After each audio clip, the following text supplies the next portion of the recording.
All right. And we are live. Welcome to the Iron Lords podcast, episode number 57. And it's a glorious Easter Sunday, and we are back at the round table on the Lord's Day. I'm very excited about our very special guest. We've got Atari VCS, No Man's Sky to Xbox, Sea of Thieves, digital game rentals, maybe some ray tracing to discuss. So we're going to get right into it. I want to introduce a Lord who is not only a pioneer in the realm of gaming, but whose journey in this industry is one that truly demands tremendous respect. This Lord is a true gamer in every sense of the word, and his passion is always exemplified in everything he does, from his informative podcasts, developer interviews, let's plays, and retro recommendations with his amazing team, all done with high quality production value. Introducing the founder and host of the original Next Level Gaming podcast, the Lord of Gaming Journalism, E3 attendances, and our very own Sega brethren at heart, making his long awaited debut into the realm of the Lords. My man, Lord Stinger, NLG. How are you doing, sir? Oh my God, how do I follow that? Woo, let's go. Woo! Oh my goodness, man! For a minute, man, I said he's talking about someone else. Not me. Oh my God, guys, it has been a long journey to get to the realm, and it is an absolute honor and pleasure, my friend. Absolutely, man. Huge fan of you watching NLG and I what you am guys do. And we had to get the Treaty of the Kingdoms, man. It has arrived. indeed. I bring many greetings and Easter salutations from my humble crew. No doubt. And guys, let me tell you, I'm enormous fans of the Iron Lords as well. You guys are fantastic. I love your show. I love what you guys do, and uh, I was very happy to become very quick friends with all of you. And Mhm. I'm absolutely delighted to be here in the realm today. Much appreciated. And of course, you are Lord at what you do. So it's only As right are that we you. can show you that proper respect at the round table. That is absolutely mutual respect, my friends. No doubt. Absolutely. We got some fun today. We are gonna have a great time. You know it. I've So been let's looking forward to this for a while. Oh yeah, man. So let's introduce those four horsemen of gaming. I don't know how long we'll have all four, but my co-host with the co-host, my brother from another mother, the difficult game conqueror, and the how of the young wolf. My man, Lord Addict, how you doing, sir? Nothing much. It's nice to be here. I'll probably have to leave in the next 5 minutes. Easton, But I stayed as long as I could. appreciate you, man. I didn't think we'd get you. I know you got a lot of responsibilities going on. You know what I mean? So we figure, we take what we can get. We're glad to have you, man. And of course, we have our most technical gaming lord, the solo gamer who lives for the single player selfish experience, and also the Softstradamus, Mr. Offline Profile Illuminati himself, my man, Lord Sovereign. How you doing, sir? Doing great, man. Doing fantastic. I was almost in Addict's boat as well, but since I couldn't get any gaming on yesterday because wifey was off from work, which I didn't know, so that my gaming was folded yesterday completely. But that earned me a reprieve today. So she went to mass and whatnot this morning, and she let me be. So. Oh, so you was almost MIA too. Oh no, yeah, I was right there. I was on the cusp. Easter responsibility. She took pity on me, man. She let me go. Shout out to Lady Sub. God bless her heart. No doubt. And of course, we got the incredible Hulk of this, aka the Excess Gamer. Ooh. The Lord of Combat Sports, who is a man of his convictions, demands nothing less than that premium experience, and is the Tiki Torch Extinguisher. Ooh. Beloved Lord King, how you doing, sir? Oh my gosh, I'm doing so fantastic. As you know, it was fight night yesterday. All right, gotta go, you guys. Drink was plentiful. Yes, go chase your rabbits and go poop out eggs. He couldn't wait to roll it You know, Lord Addict gotta go on an Easter bunny hunt. Go catch those eggs. I gotta go to eat food. I ain't doing the Easter bunny stuff. Go get your little basket and go get your chocolates. Yeah, I'd rather do all that to hear Want some chocolate? update. I'm telling you. Addict, Oh my god! Addict, you looking for chocolates? You, He Lord saw Kid. boxing and ray tracing. He was like, I'm out. He's like, I'm done. No, just the way he opened that up, I was like, yeah, this is definitely gonna be longer than 5 minutes. Yes, definitely. But when they said we only had you for 5 minutes, I said typical. Typical. He said that on the boxing segment. Yeah, you know, listen. You know what I noticed? It's typical of this generation. They don't know when to talk, when not to talk. Oh, but I understand. Thank Leave you, the youth sir. alone. Go get your chocolates, your sweetness. Go get your sweetness. They got it downstairs for you. What happened in combat sports, sir? Let me tell you, man. Last night, oh boy, I anticipated last night. I don't know why I fell for the crap. I fell for the crap. Mr. Sensitivity, aka Anthony Joshua, the sweetness of boxing. Oh man, it was a production last night, fellas. It was such a production for the coronation of the sweet champ, aka Sweetness Anthony Joshua. He fought Joseph Parker. Shout out to the nice guy, Joseph Parker. It was a love fest last night. Really? After every round, they shook hands like a little dap. Oh, Smiled yeah, at each other all the way through. Listen, I like a little meanness in my fighters. I like my fighters to have a little, I'm trying to kill you in here tonight. I like my fighters to feel like they want to make sure that you never walk again, fighter. Shout out to the real champ, Deontay Wilder. Mm-hmm. The real champ. The champ that has a mean streak and then he ain't shaking hands with you. When that contract is signed, he's designed to remove your spine out your body like Sub-Zero. All right? So I understand why Anthony Joshua and Eddie Hearn is such afraid of this man, this terrible man that will go in there and rip your head off your shoulder. He's trying to make sure that you're equivalent mess on the mat. Jesus. He wants you to be a highlight film. He's trying to make the ESPN highlight reel when he steps in the ring with you. This is his only goal, like he stated on what was it, The Breakfast Club? Yeah. He's trying to catch a body in the ring. I'm done. This is what he said.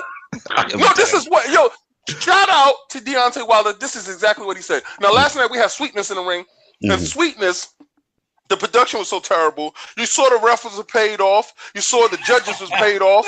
Everything was in a fashion to coronate Sweetness over there. I want everybody to understand this is exactly what's going on today. Now we had a little situation on Twitter this week, fellas. Is the church in session? Should we get everyone come to the Church front is in session. Let's get the congregation. Let's ring these bells. Ding-a-ling-a-ling. I want everybody to come up in front of the congregation, and I want y'all to listen up and tune into this, because last night, this is exactly what this generation is. Sweet. But these are older men. These are older men. This situation has gotten out of hand, fellas, and I thought I addressed this before.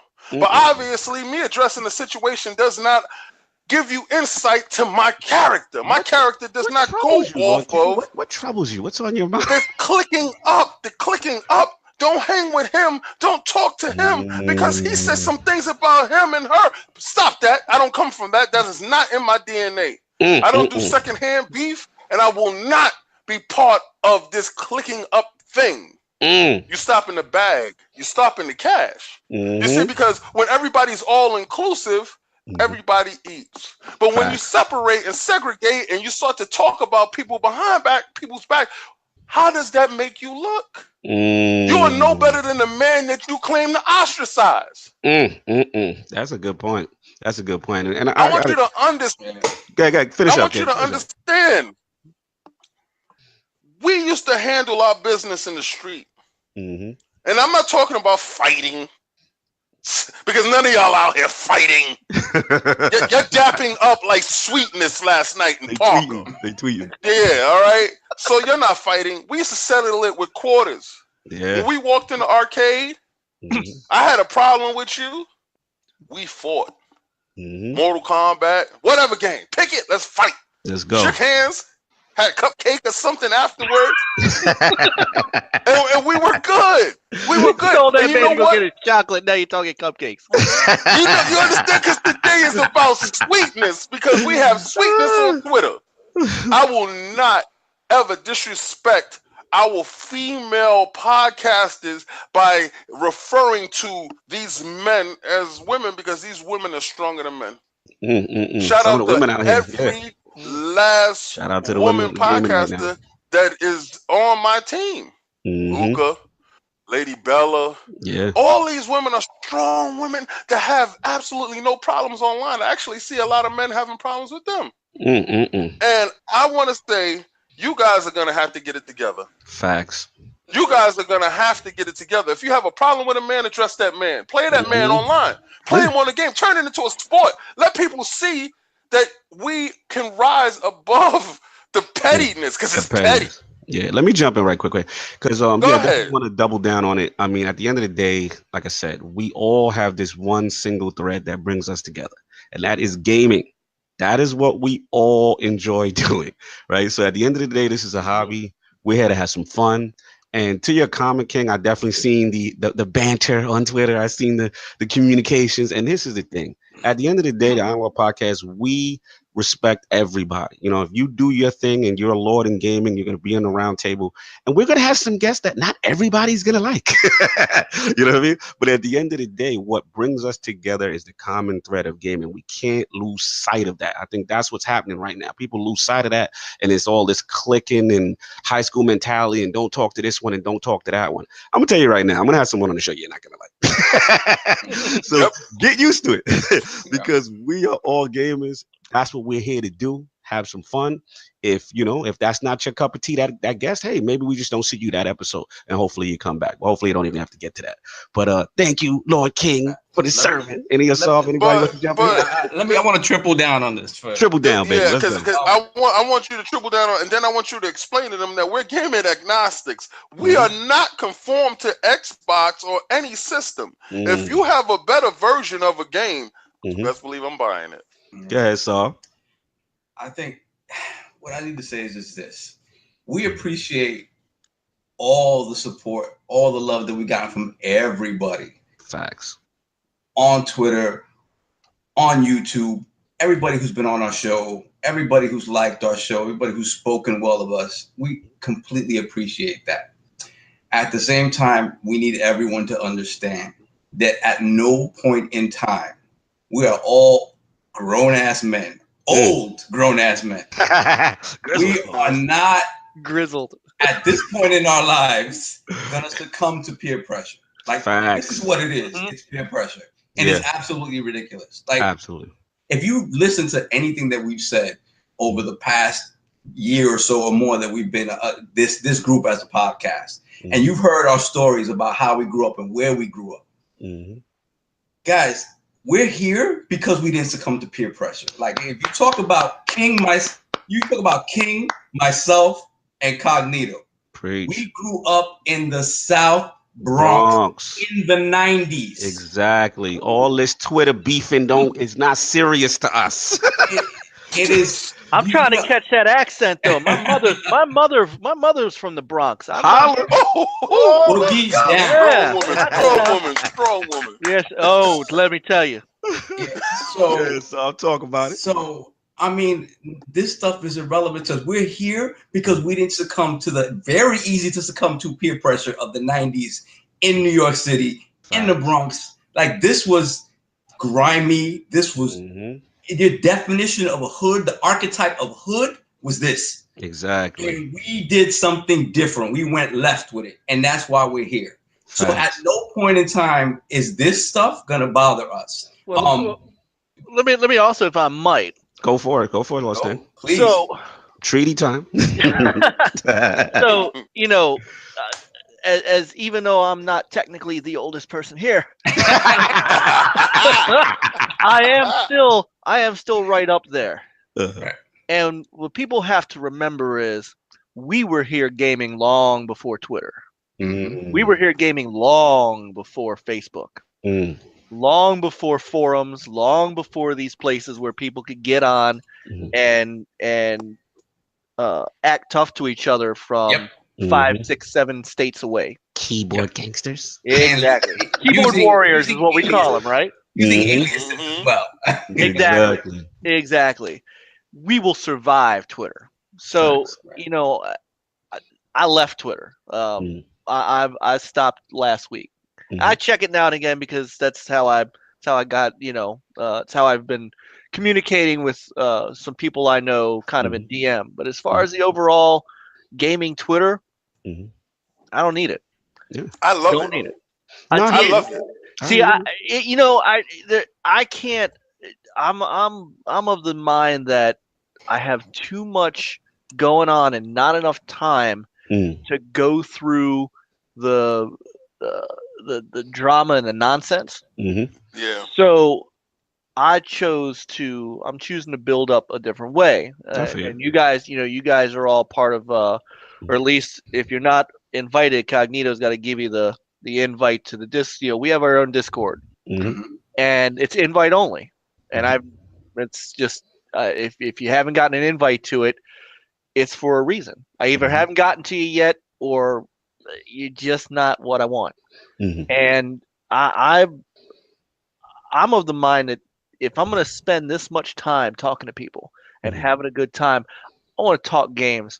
I want to talk about what's good going on. Yeah, of course there's complaints to levy against things we don't like, stuff like that. Absolutely. But your opinion should be respected and allowed.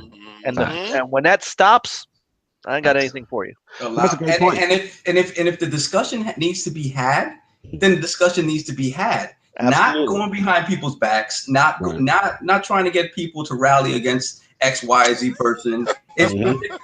It's absolutely ridiculous. One other thing I need to add to this. I mean, I know it's Easter Sunday. I'm looking at our chat, and I'm grateful for everyone who's here. Absolutely, much appreciated on Easter, man. It's not as popping as it normally is, and I'm gonna attribute it to Easter Sunday right now.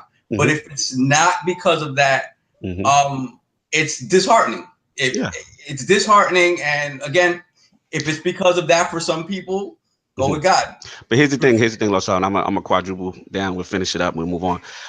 And we got Lord Addict in the building. I want to comment specifically because of that, because at the end of the day, that mentality, like you said, that's not what got us here. Like I said, what brought us all together is gaming. We're having a good time. We're gonna have some fun. That's what it's about. And this whole click mentality stuff, like truth be told, like Lord Addict, that's my brother from another mother. If I was to apply the same mentality that I see out here in the social media and the Twitter and what's going on, me and him wouldn't be friends, because so many people told me, yo, don't mess with him.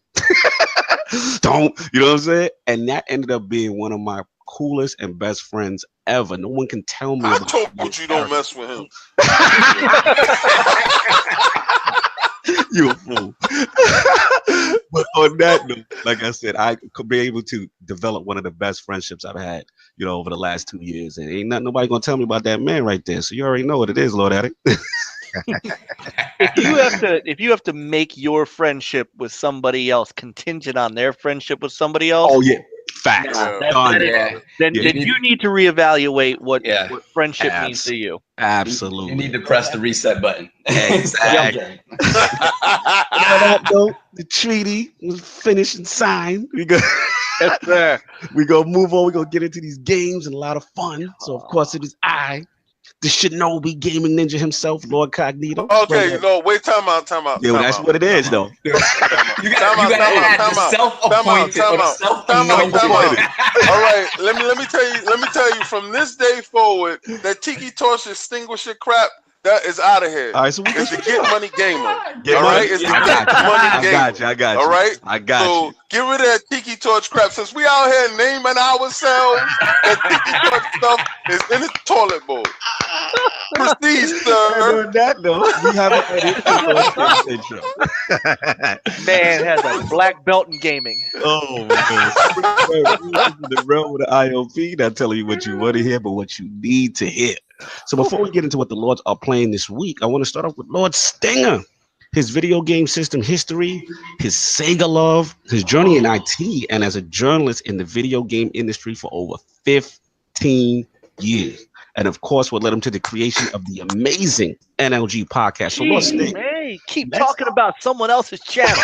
Good I Lord. got greatness in the building. We are going to Oh my respect it. goodness! How you see? Look, man, I don't blush in front of other men, but what are you doing to me? Oh, Got man, I it. need to It's take the a feeling sip. segment. It's the feeling segment, baby. Make a So let's start grown from the man beginning. cry up in here, man. Come on. All right, so Let's start from the beginning, Lord Sting. Oh Let's my start with the video game systems and the arcade. Where did you start, man? oh my goodness. So I started probably when I was 7. With so I was born in the 70s. Holla. Yeah. 70s babies in the house. I'm with you. I'm with you. I started off probably with my father brought home a Vic 21, so Lunar Lander. That was probably my first game ever. Wow. Wow. I played stuff on like TI 99 4A. Mm. Had a little Pac-Man clone called Munchman. It was exactly stuff like that. And then I had Atari 2600. I grew up on Atari. Atari, not just the 2600. I've had the Atari computer systems. I did a lot. Ran a BBS, an old bulletin board system on an Atari. Wow. Yeah, Wow. that's some stuff. Very impressive. Let me tell you. Wow. So, my venture into my love of Sega though came by total accident. So Really? yeah, so I had gone through, I had an Atari, had the actually also had an Intellivision, which turned out to be the system that I really liked more. Mm-hmm. And I went from there, got a ColecoVision. The ColecoVision was unbelievable. To this day, I will still play that because that was my first system too. My dad got me that. That was my first system. And then you had the wheel. The first time, it was the first real system that had a steering wheel. Yes. You played Didn't Turbo on. Didn't it come with Turbo? Yes. Turbo. Yes. Classic. Yeah. I remember that game. Mm-hmm. And then it had this to show you how crossplay happened back then. It had an expansion slot on the front that lets you play your Atari 2600 games. Yes, the expansion slot with the little lid on. Was it right hand side? Flip up, pop it in. Yes, sir. Yes, sir. You think a lot of this stuff happened recently, but man, we had voice back in the Intellivision days. We had voice over IP. Not over IP. It had a little cartridge slot. Yeah. The voice. Yes. C-17 bomber. That kind of stuff. So as I went on, after Nintendo came out, I really wanted an NES. So Hanukkah rolls around. My father brings home a Sega Genesis. I was devastated. Why was you devastated? Absolutely devastated because I wanted Nintendo. NES. Nintendo was the thing. I wanted Nintendo, and so I was just angry, and I was like, how could you do this to me? He did, because it was like, it's like you want something and your dad brings home the knockoff, right? Nintendo is spelled with a 0 or something like that, I got back up. 1 second. One quick question. I get it because as a kid, I know you wanted what you wanted, but also, wasn't you at least impressed graphically? So all right. So let me finish. Hold on. I'll get there. This is my next sentence. Okay, let's go. My father was like, "Well, just try it." So we did. We hooked it up, got it hooked up. And the pack-in game at that point, gentlemen, was Altered Beast. I turned it on, hit start, heard Rise from the Grave. And I was like, whoa. Started playing Altered Beast. Woo! I forgot Nintendo existed. Yep. There was nothing from that point on that Nintendo could do. I was... And as I got a little older, I worked for what's now GameStop, used to be called Games and Gadgets, and then called Electronics Boutique. Yes. So I worked there. You want to talk about the biggest Sega fanboy warrior I would get in arguments. Oh, you and your Street Fighter. I got Mortal Kombat, bitch. And With the blood. we got With the blood. with the blood. With the blood. Yeah. You spit that white stuff out, man. I'm gonna play the real version. And They man, had spread over there. oh my god. It was I was horrible. That's why I hate what's going on now, because I remember what it was like being that horrible. Yeah, And I mean, but I was so, I had Sega CD. And I still got my collection, my 32X collection, and then the Saturn, and then the Dreamcast, and I sit and once in a while just ponder what happened to Sega. I know, man. It's sad. I know. Happened. I know. I got the Saturn. I got what happened. I understand the mistakes they made with the Saturn, because I was in retail at the time. I was in the sales cycle of that. So I understood. Gotcha. But the Dreamcast was, man, in this day and age, you went from the PS3 making the mistakes that they made to Sony being able to completely bounce back with the PS4. Facts. Sega didn't have that opportunity. They brought out a system with the Dreamcast that pioneered so much of what we play today, and they never got the chance to get past that, to get past the Saturn. Yeah. And it's so sad to see. Yeah, because the system was it was such a phenomenal system. There were so many things they did right. And then I know we went back and forth on it with Twitter a little bit, but you made me reevaluate that launch lineup was amazing. Like, it's untouched to this day. It is. And I really, because me and I tell him, like, me and Sting was going at it. I was just like, because I was really impressed with the Switch lineup. I'm like, yo, they really had a great lineup. And Lord Sting's like, Lord Cognito, easy. He's like the Dreamcast lineup is the GOAT. And I'm like, I had to rewind. I had to go back in the crates. You have to, because when you understand what Ready to Rumble, Hydro Thunder, Soul Calibur was in the launch lineup. That's ridiculous. Yeah. Games that you haven't even seen redone by other developers, like Power Stone. Oh yes. I mean, that game was so revolutionary in so many ways. That was Capcom's heyday. Yeah, that was when they had their mojo. Yes. Skies of Arcadia was a launch title. A launch title. A launch title. Let me ask you this thing. Let me ask it to the round table. Was Crazy Taxi at launch, y'all? No. It came after. Okay. The launch lineup. I don't think Skies was a launch title. I think it. Skies came like you're right. You're right. Out, right? It was Blue Stinger was the. I'm sorry. Blue Stinger was launched. Skies came afterwards. But these games, see, the reason why these games are so epic is because a lot of these games wait till the install base is built. Then they come out. Good point. These games was day one games. Because they knew they needed it. Yes. So the difference was they knew they needed. They really soured everybody with the Saturn, to the extent that KB Toy and Hobby didn't sell it.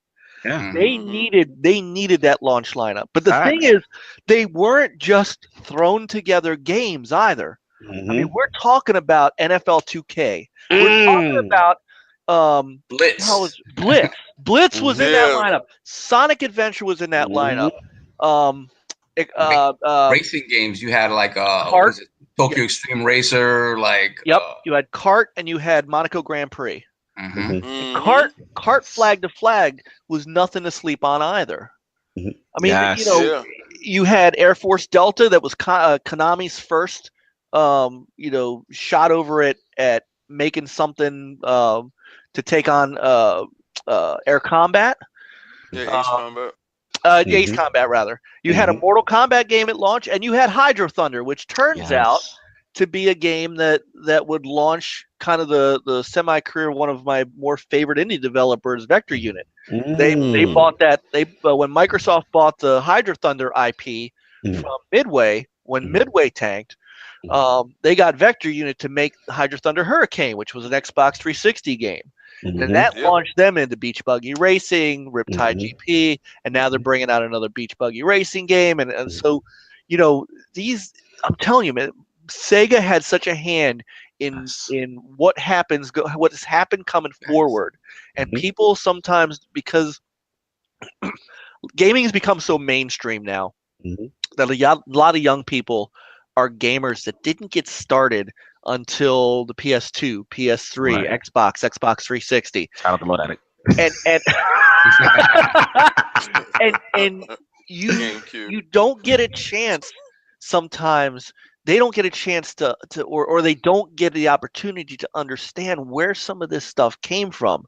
They don't get the chance to understand. The first console that really had a broadband adapter on it was the Dreamcast. Absolutely. What was it? Was it 14.4, 33.6? I don't remember. Well, there was a 33.6, was a 56K modem in it, but there was an actual Ethernet broadband adapter that you could pop in. Yep. You are correct. And you're dropping so much knowledge bomb. The chat is love you right now. Let's think about it. You're bringing everybody back memory lane. Anybody pick up Trick Style at launch? Trick Style. Trick Style, yes. Trick Style was awesome. I remember that. They had another game, Rippin' Riders, which was by the same developers of. Now I'm blanking. Riders, I can't remember now. PlayStation had it. It was a PlayStation snowboarding franchise, and Cool Boarders. And the same folks who made Cool Boarders, they couldn't bring Cool Boarders over to the Dreamcast because of the IP, so they made a game called Rippin' Riders, and it was mostly identical. They had stuff like that. Vanishing Point, Will SCZ, shout out to Red Dog. See, Metropolis Street, these guys. Oh man, love that. Metropolis Street Racing. Metropolis Street Racer.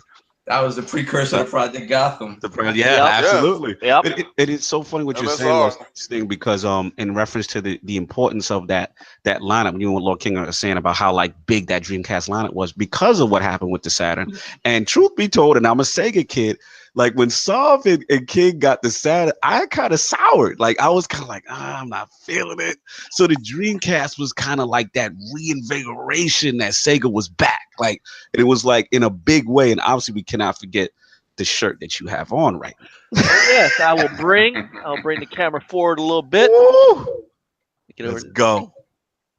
Let's talk about that shit move, baby. Now, did your life change like mine did when I first saw this title and Ryo was his pops was in the room and Landy entered? So I'll never forget that. I'm sorry, I didn't mean to cut you off. I'm sorry. You got me all set, man. Let's go. I actually, let me segue it by saying that my first game journalism job was actually with a Dreamcast website. So, I got out of working at EB and stuff like that, kind of got into, I'm also a musician. So I started working for music shops and I ended up making what turns out to be one of the most interesting choices of my life. I decided to work for a piano sales shop. Well, I can tell you pianos are not an impulse buy. And so I could go weeks without seeing a human being. So I started bringing my Saturn into the shop and hooking it up to the monitor because I had the ability to do that. So I'm sitting there playing, Sega Rally and stuff like that. And they had a 56K modem hooked up to the computer there that we would use to dial into the main office and whatnot. So I started looking around the internet for Sega information and ran across this guy who was building a site for a new console Sega was working on. And so I don't remember how it happened, but I got involved with it and became a writer for this guy, kind of pulling news and things like that. And then the Dreamcast was officially kind of announced, and at E3 that year they were gonna show it off. So somehow I found a number for somebody at Sega who got me in touch with Sega's PR company and got us registered as media for E3 that year, 1998. 98. And it was amazing. I was young, so I didn't have a family. I didn't have to worry about leaving kids home. So yeah, I'm gonna jump on a plane and go to this show. And I remember walking around the Sega booth, and I stopped at this display, and there was an old man's face on the display, and they were manipulating his face to make his eyebrows raise, to make him smile, to make him frown, to manipulate, and it was a concept video for Shenmue. And I must have. It was one of the 2 times that something has stopped me at the show in my tracks to just stare at. I'll give you the other one. You guys will like this.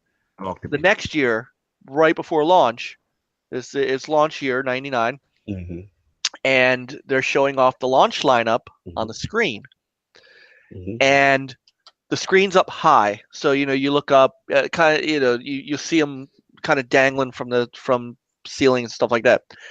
And I'm walking through the booth, and I look up, and they're showing off NFL 2K. And the quarterback throws the ball, and what I'm seeing is the receivers running downfield. Now, we've seen this in Madden every year. We've seen, that kind of stuff. I saw the receiver turn his head and turn to catch the ball, and I stopped. I stopped and watched that screen for another 20 minutes, just going, "Oh my God!" So Shenmue kind of hit me in that same way. Yes. And then as I began to see what this game unfolded, it took over my life while I played it. Yeah, man. It was absolutely revolutionary. And we talk about it on many ILPs ad nauseum, but people don't realize at that time the things that you're saying, just the way first of all, graphically how the game looked. And correct me if I'm wrong, Sting, was that the AM2 engine that Yu Suzuki these guys were using? It looked very similar to the Virtua Fighters engine. But refined almost in an open world kind of a sense. I don't remember. I know that AM2 developed it. I don't know what engine he used, honestly. It's been so long. But whatever that engine was, it was spectacular. And you had the open world aspect, the real time aspect. You to go get a job, and then for me, the cherry on the sundae, I'll never forget. Lord King shows me where the town arcade is. Yeah. And I'm like, he's like, go in there, Carl. I'm like, all right. And they have like a hang-on display and a Space Harrier display. Yes. And I'm like, he's like, go ahead. I'm like, you can play that in the game? And I jumped, and they were fully arcade replicated versions, perfect emulations. And I'm sitting there and I'm playing Hang On, and the music comes on, and I'm going crazy. I'm like, I'm literally in the arcade of a game, playing a game. This is ridiculous. The game was truly ahead of its time. I don't know if Suzuki-san blew the budget. The budget for that game was somewhere in the 70 mil or something like that. It was a crazy budget for that game. Yes. It is not the budget for the current game, I can tell you that. There are games that are special. That is a special game, and I love to see a lot of folks who are looking for remasters of those, and who are looking at the third one, because it shows that there's still some passion for that series and for what Yu Suzuki and Masahiro Yoshimoto put into that game. And it's not just that, man. The soundtrack. The soundtrack was Yuzo Koshiro, I believe. Yes. I mean, those just. The game brought you into the world like games didn't do in that day and age. Just the opening we cinematic were alone. intrigued. We were intrigued because everybody had drive-in theater on Saturday on Channel 5. And, Shaw Brothers, shout out to the Shaw Brothers, Run Shaw and Run Me Shaw, who brought us these wonderful movies like Five Deadly Venoms and, classic. The Iron Fist and stuff like that. So these movies, The Kid with Golden Arms, these movies were our way into the Orient. Okay, so now they brought us a game where we actually was running around in the Orient, and the karate, the quick time events, everything about that game was so rich. It was beautiful. And it also gave us another avenue into what a culture that was mystifying us, but also bringing us up, and it harkened over to our childhood. So that's why I really believe that game was so huge, is because it gave us a peek into what we was most curious about and what we really wanted to be about. And it was great, and it was done perfectly. Yeah, that's a good point, King. To the graphics. Yeah, that's a good point, King. It definitely opened us up to Eastern culture, and just like, it was just so well done, man. It truly was ahead of its time. And it's good to see that, hopefully this remaster, hopefully the remasters come out before the new one. That would be great. I think the new one's never coming out. I know, right? At this point, we got to see what's going on with the Kickstarter. Oh, yeah, with those faces that they were showing. Well, all right. So, I joke, but they do have a publisher. So, Deep Silver's publishing it, who's now, of course, owned by THQ Nordic. So, I'm confident the game is going to get an influx of the money it needs to finish. There's no way they're going to let this happen to all that Kickstarter cash? I thought it blew up off the Kickstarter. They do, but when the original game has a $70 million budget, and this game has a $6 million budget. Yeah. I'm just saying. Yeah. He had to do crowdfunding afterwards and stuff too. At least 50 million of that money was spent on partying. Oh my God! Right. I'm done. You're out of control. So moving on.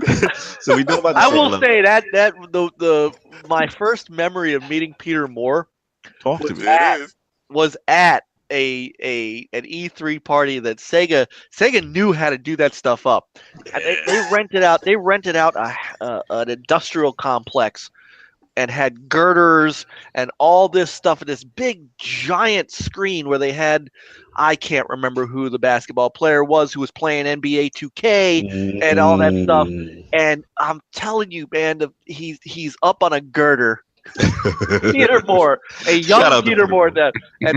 One of my, let me tell you, one of my absolute favorites in the industry. Oh, let me tell you, it's funny you said that. That's how me and you. I know you're my brother from another mother two's last thing. Because tell me this. Tell me that Peter Moore understood how to present, how to make it an event, a show. His enthusiasm was so evident in everything he did, and it was just cool to see, even from the Sega transition to the Xbox transition. He even talked about it. He was just like, hey man, I had the rivalry against the PlayStation because of what they did to my beloved Dreamcast. Yeah, absolutely. He stood up on this girder, on a girder with no protection, nothing underneath of him, yelling to the crowd, we are gonna kick Sony's ass.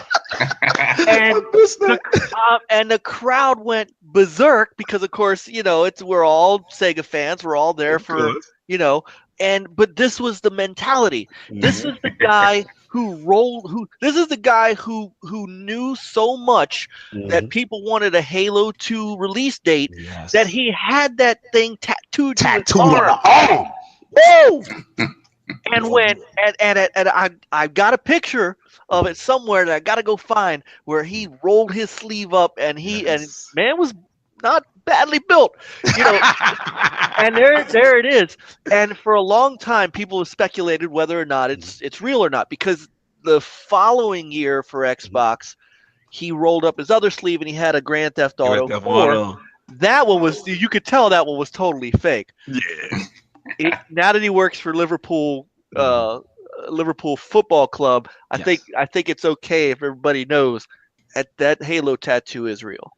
Really? I have seen it up close. I did not know that Yep. all these years. So Yeah, Peter, he's always very. one of the reasons that I had so much respect for Peter Moore is not only did he understand what was needed to get third parties to Sega and to Xbox and to get EA kind of where they were going before he left, but he knew how to deal with people.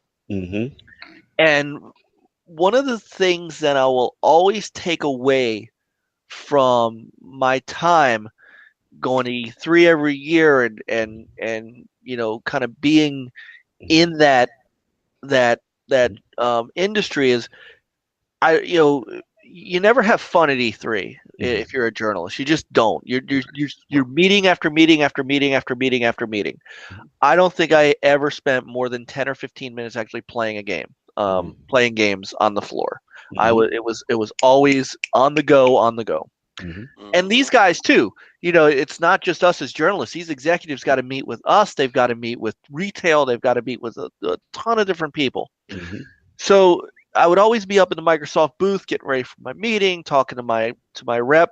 Shout out to my man Arnie Meyer, who, by the way, now is the PR head for Naughty Dog. Also a fantastic human being. Wow. He's kind of one of the reasons that NLG even exists, to be quite honest with you. It's one of the reasons that I have a lot of respect and love for Microsoft. They are a big reason that I was able to do what I was able to do. So, Peter Moore would always be floating around because he's got tons of meetings, things like that. There was not a year gone by where he didn't walk up to me, even if it was just for a second, knew he had to go somewhere else, said, "Hey, Mike, how you doing? How's the family?" Shook hands. Hope everything's well. Hey, man, I got to run, but I just wanted to stop and say hello. That is who Peter Moore was. And that's what a leader does. Yeah, man. I mean, you're taking us back and completely. I mean, I'm a huge Peter Moore fan. A lot of ILP know, and it was just good to see that aggressiveness translate. His passion always translated, and those are good times, man. The Sega times and through the Xbox, early OG Xbox era and stuff like that, and then 360. Really, really cool stuff to see, and just to see that aggressive. And a lot of people who are Xbox fans kind of miss that sometimes. Like they kind of miss that aggression and that love. You know what I'm saying? So it's good. There's a reason that man, wherever that man went, that company he was with succeeded. Absolutely. Whether it was that or before that when he was with Reebok. Yes. It doesn't matter. He guided EA into a pretty good spot. Yes. They're not in the greatest spot at the moment, but he's not there.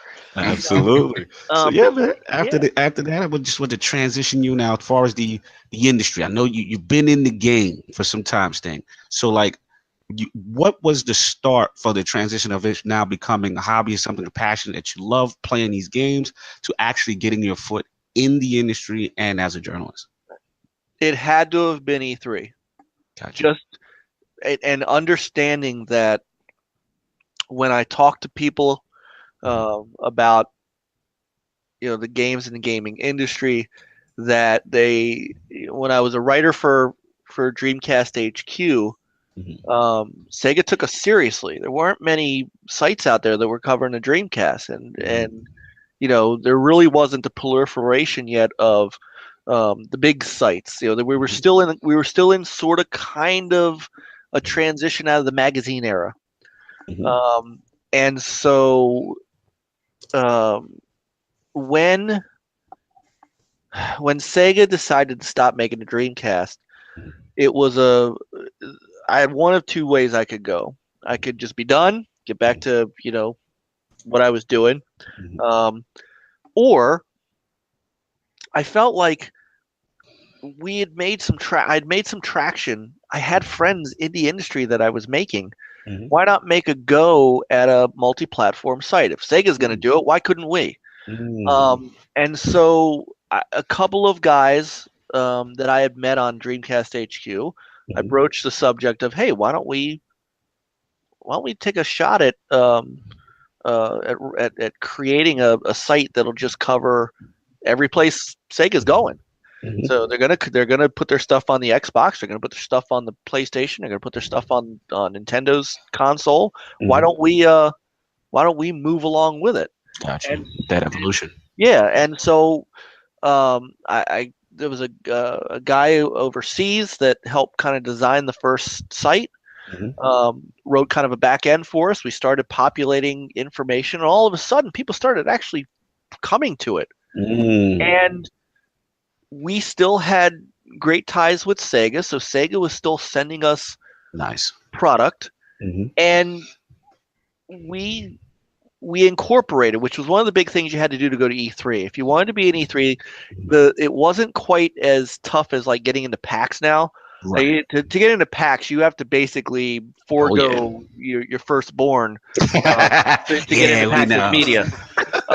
Yeah, I know. So I'm excited for you that Tick is going to PAX, man. I live vicariously through half a Tick. Through you guys, through Sam, through Iron, to Anchorman. I live through you guys because what you guys do is the right way, and what you guys do is like Sam. I've read some of his he's a reviews. Lord Editor. That's what I call him, Lord Editor. He's a beast. And he reminds me of the way I used to write. And I cannot speak highly enough of that man and what he is doing. So great actor.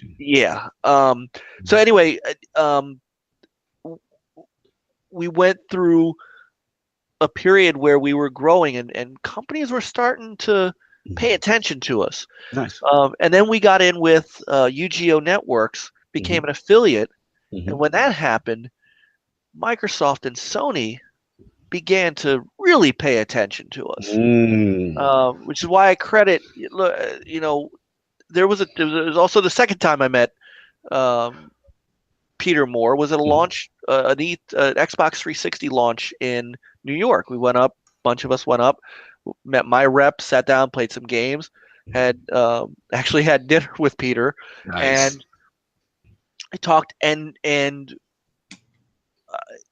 then all of a sudden, I'm getting a form in the mail for a debug Xbox, which at the time was how you did preview stuff. They send you gold, they send you these red discs and green discs. Gotcha. And you had, I still have it. I still have the debug because I never sent it back and I never asked for it. I can't use it because it's totally unusable, but I have it as a memento. And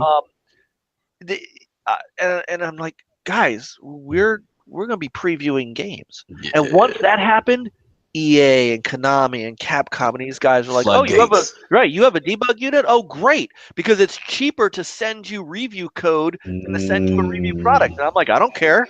So and then we went to Sony and said, hey, guys, look, we're previewing Xbox stuff.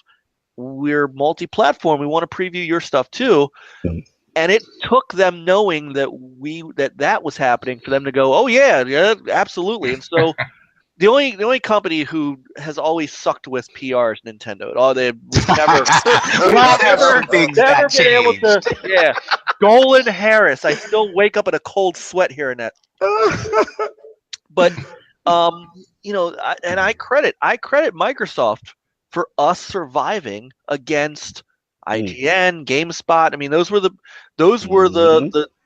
big titans at the time, right? And we held our own for many years against them. Obviously, they were the kings of the castles, but we were pulling in 1 to 2 million a month. Talk them numbers.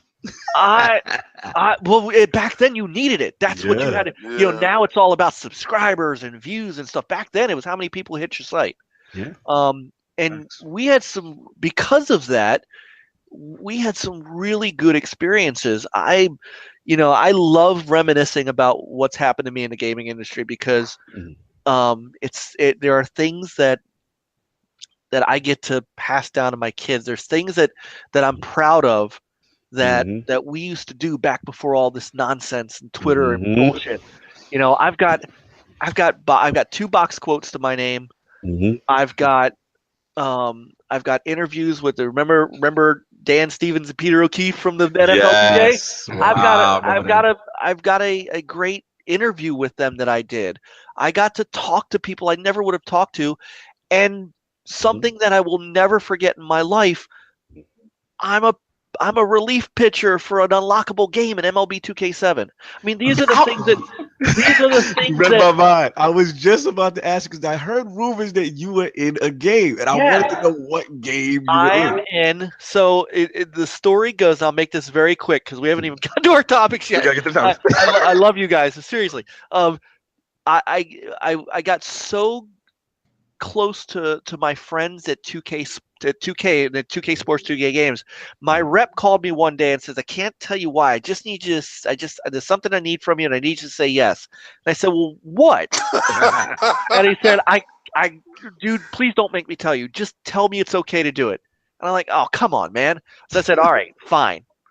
So he said, so he must have pulled a picture of me from somewhere, and later on, he never mentioned it for like a half a year or so. Wow. And next thing you know, MLB 2K comes out, 2K7 comes out. He sends Lord me Saul's favorite. It's one of the best. I mean, I'm not saying it because I'm in it. It's one of the best. I get a review copy and a note, and it says, "Mike, I need you to put this code in, unlock everything, and I need you to go to the 1988 LA Dodgers, and I need you to play a game with them." And so I'm like, "All right, fine." So I fired it up, unlocked it, and I'm picking my team. I get to the pitchers, and I called him and I said, "You son of a bitch." And he just started to laugh, and he said, "Surprise." Lord Mullen. And I'm like, "Oh my," I said, "Are you kidding me?" He said, Nice. "Oh, play it." So don't just look, play it. And it had like it didn't have my exact picture, but it had a I'm looking for it on Facebook while I'm talking. It had a likeness of me, beard and every goatee and everything. And he's like, no, keep going. So I picked him as a starting pitcher, even though I have no stamina. So that's the only downside of it. So Sovereign, man, if you want to check it out, it's fine, but don't start me because won't get out of the first. I might not get past the third inning. Man, that's awesome.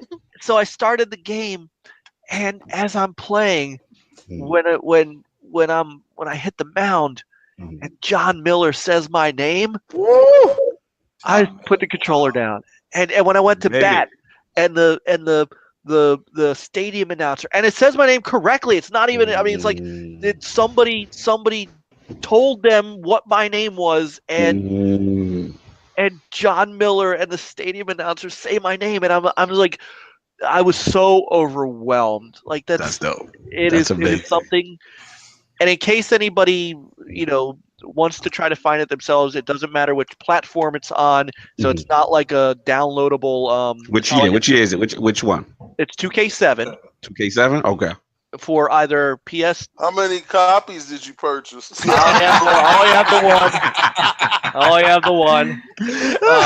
I think I would have the one that he owns. I think I would have probably 5 million copies of that game, and every year I will give them out on my birthday.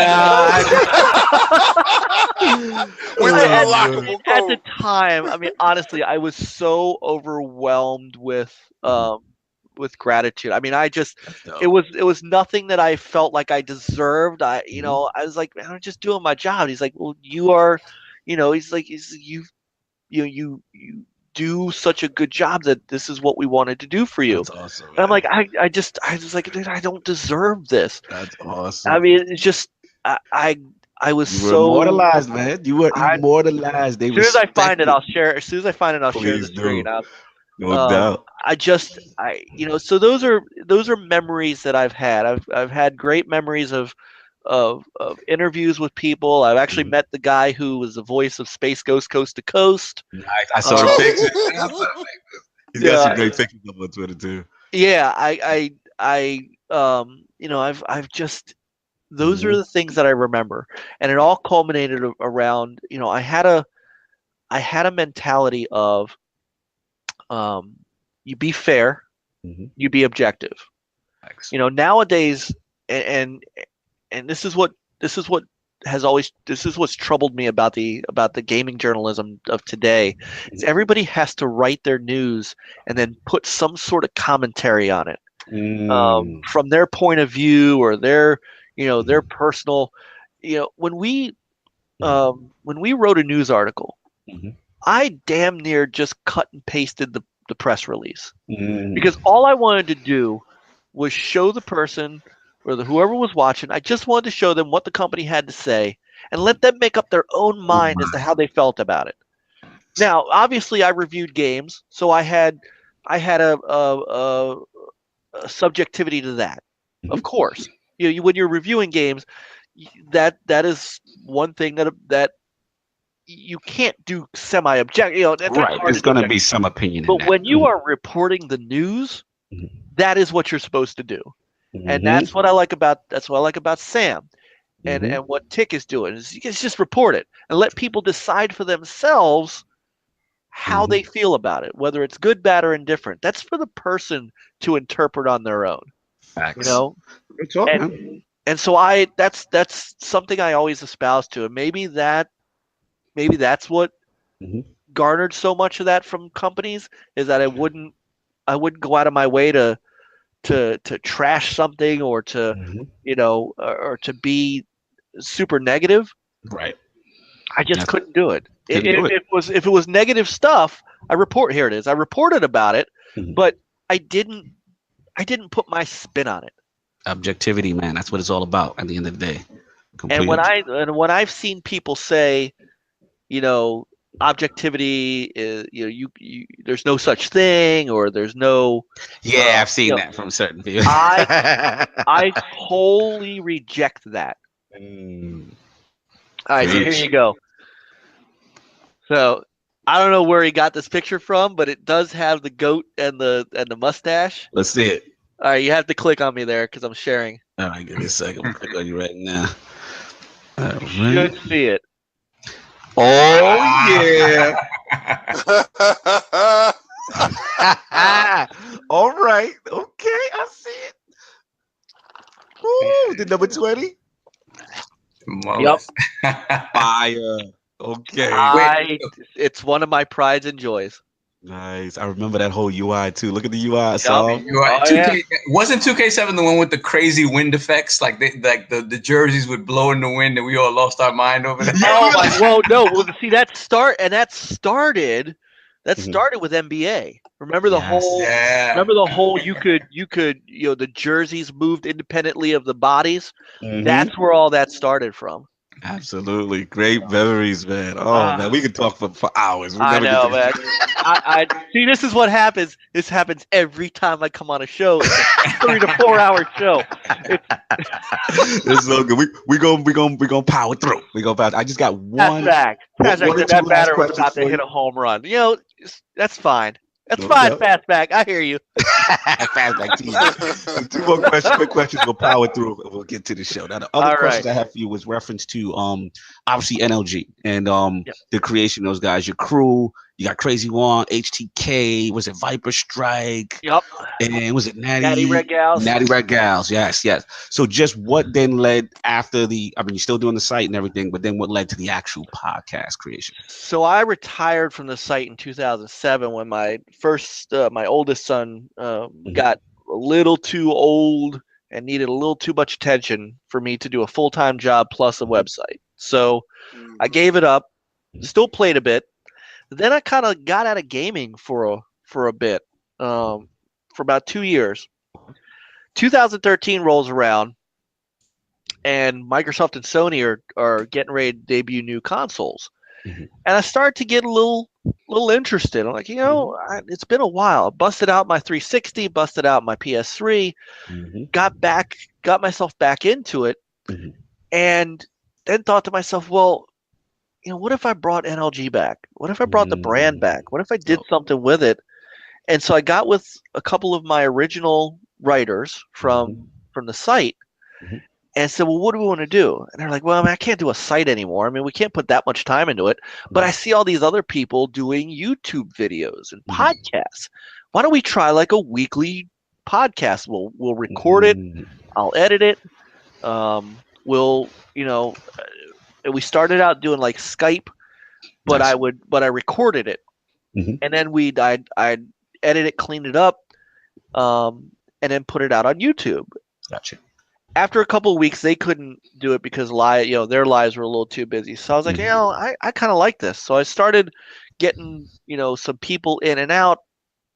And then about 2 years ago, I had a unfortunate falling out with one of my longtime friends who was also podcasting with us. And so I was almost close to doing the show by myself. And Frankie Aller, who's Viper Strike from Short Pause Gaming, said, "No, man." Oh, shout out to Short Pause. Yeah. Guys too. He was like, "No, man, I'll come and do a couple shows with you and help you out." So he came on. We did a couple of shows, and he like really enjoyed himself. So from there, HTK, Peter, and I had another gentleman, Jason. They were in our chat. And they were like, "Hey, man, come guest on your show." And so I had Peter on, and I had Jason on. And Peter's been on now for almost 2.5 years. It'll be actually at E3, this E3, I think he will have been on 3 years, I think. Shout out to HCK.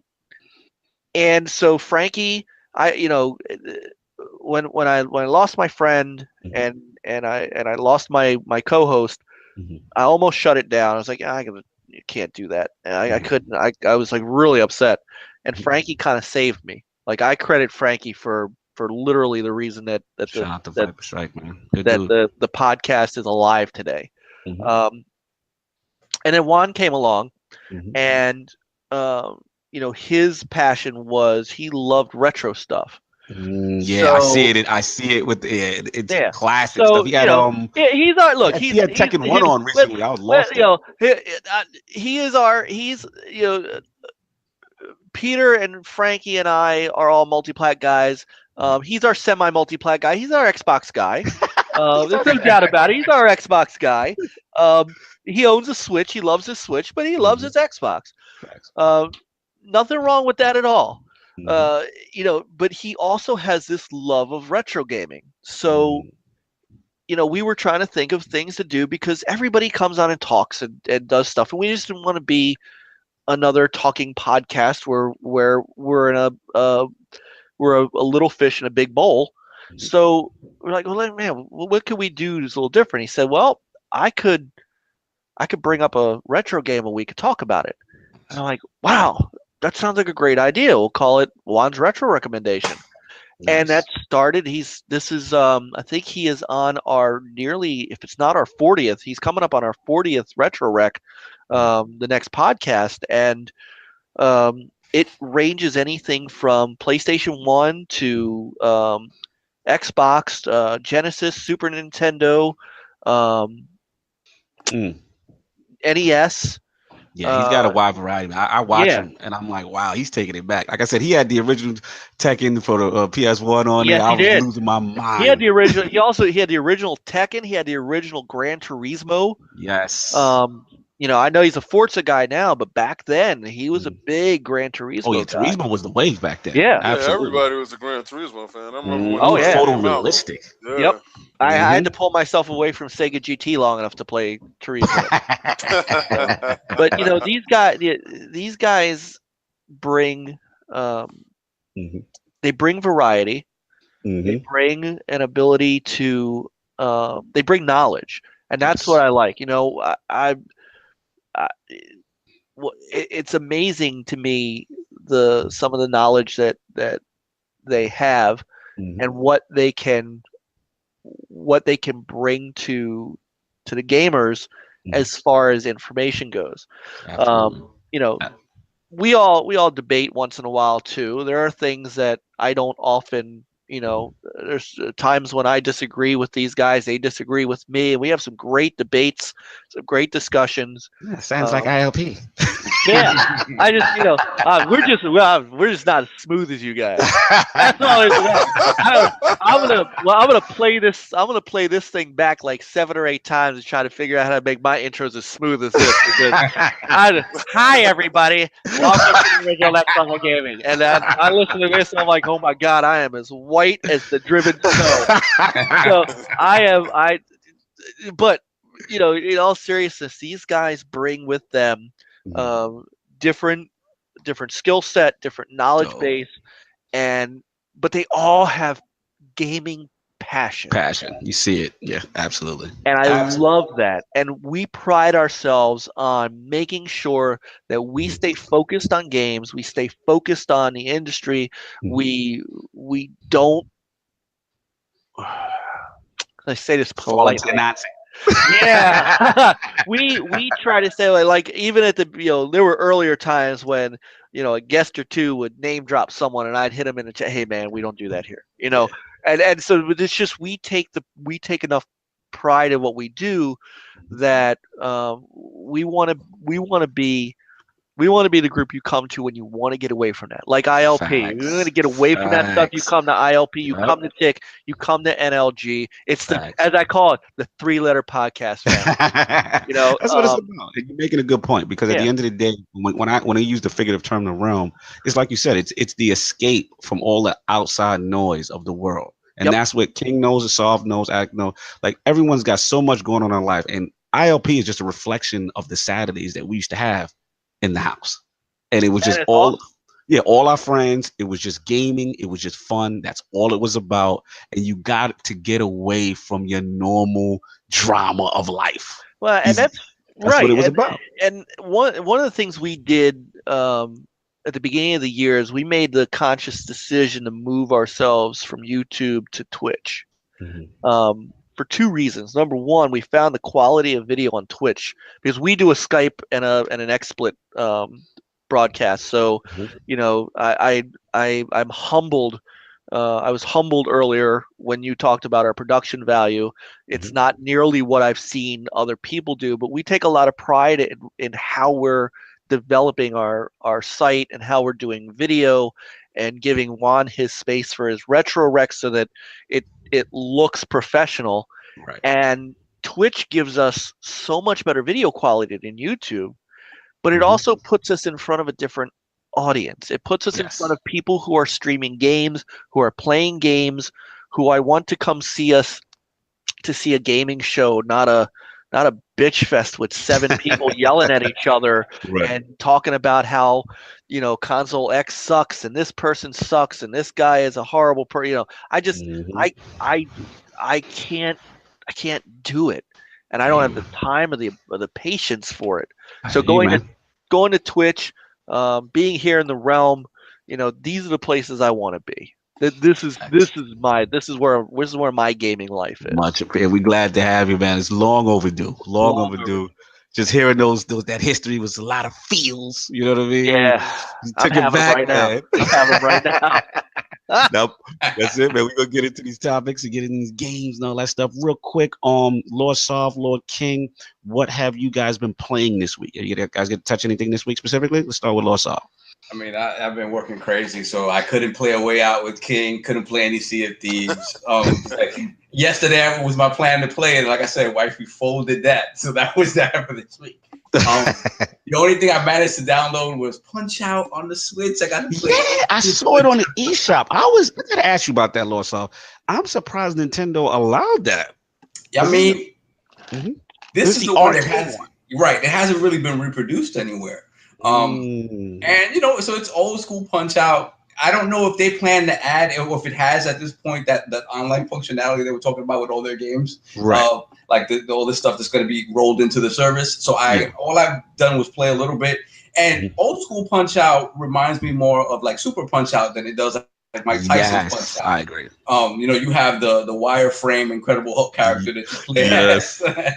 No Little Mac. Yeah, and it's different. Like the game feels different. It's not as much about the boxing technique as it is about finding patterns and like getting your super up so you can just bash them, with the super punches and whatnot.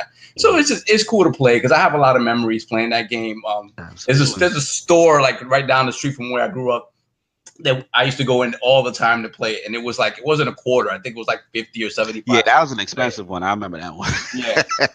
So it's just cool to have it on the go. So that's it. And Bad Dudes, I think, got delayed. So they delayed a 35-year-old game. Wait, I'm sorry. Bad Dudes versus Dragon Ninja? Yes. Oh, yeah. Yes, it's on the Nintendo eShop. No kidding. Mm-hmm. Absolutely. Lord King, what have you been playing this week? PUBG.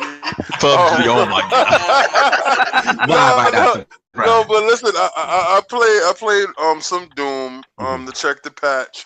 I played also the Doom. You know what's crazy? Shout out to Lord Kratos. A week before I was playing Doom, and I was like, man, it'd be crazy if they could get this up to the 4K because it looked like Vaseline was smeared on my screen. And I was like, man, I said this thing will look really good like on my PC. So you were playing the Switch version? Yeah. No, I wasn't. No.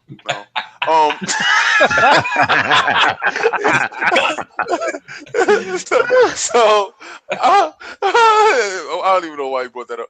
But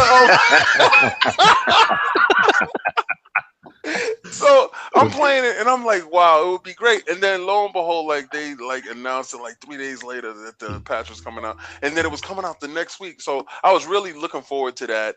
And then I played a little bit of what was that? Call of Duty. It was the new downloadable. One of those ones that my boy Mason is always bothering me to play. It became backwardly compatible. Shout out to Kratos again for the backwardly compatible. And I played it on backwardly compatible, and I'm loving the fact that Microsoft has allowed me to play current gen. A past generation, and these future games that are coming out that are 4K, 60 frames per second. And I'm just loving the whole ecosphere of what's going on right now, that your dollar is really stretching. It's like really stretching. My buck has went such a long way that I don't have to go buy a game like you just said, Bad Dudes, right? Like, wouldn't it be crazy if they were like, oh, Bad Dudes is backwardly compatible, just go inside the shop and just play it. And then it was just blowing my mind this week that I was playing such a wide variety of games from so many different eras. So absolutely, it was just man. It's good time. Good time. Real quick before we go on, this morning I was able to play a little bit of something, right? So I had Lord Shallow just consumed me, and I was trying to hold off. But I saw the Digital Foundry breakdown. I had to pick up the Far Cry 5. I had to. Yo, shout out to Citizen. He picked it up. Based like, on that alone. Yeah. So I got to play through the intro, just the intro part. When I tell you that game, 4K HDR, true 4K, oh my Lord, the things they've done with that engine, like I'm sure like on the PC side, it's ridiculous. But remember, on the PC, you're not gonna find HDR. It's gonna be difficult to get HDR on a PC with a PC monitor. So the HDR is always gonna be the game changer. On a 4K HDR TV, that game looks absolutely spectacular. That's what I'm hearing, man. It runs beautifully, like all the foliage. Like, it really has me excited for Red Dead. Honestly, like what Red Dead's gonna do. These two games are absolutely ridiculous. So I mean, it's more are in the midst of Lord Shallow right there. You said I just paid $64 for this wonderful game, and I saw the tree and I said I can't wait for the next $64. What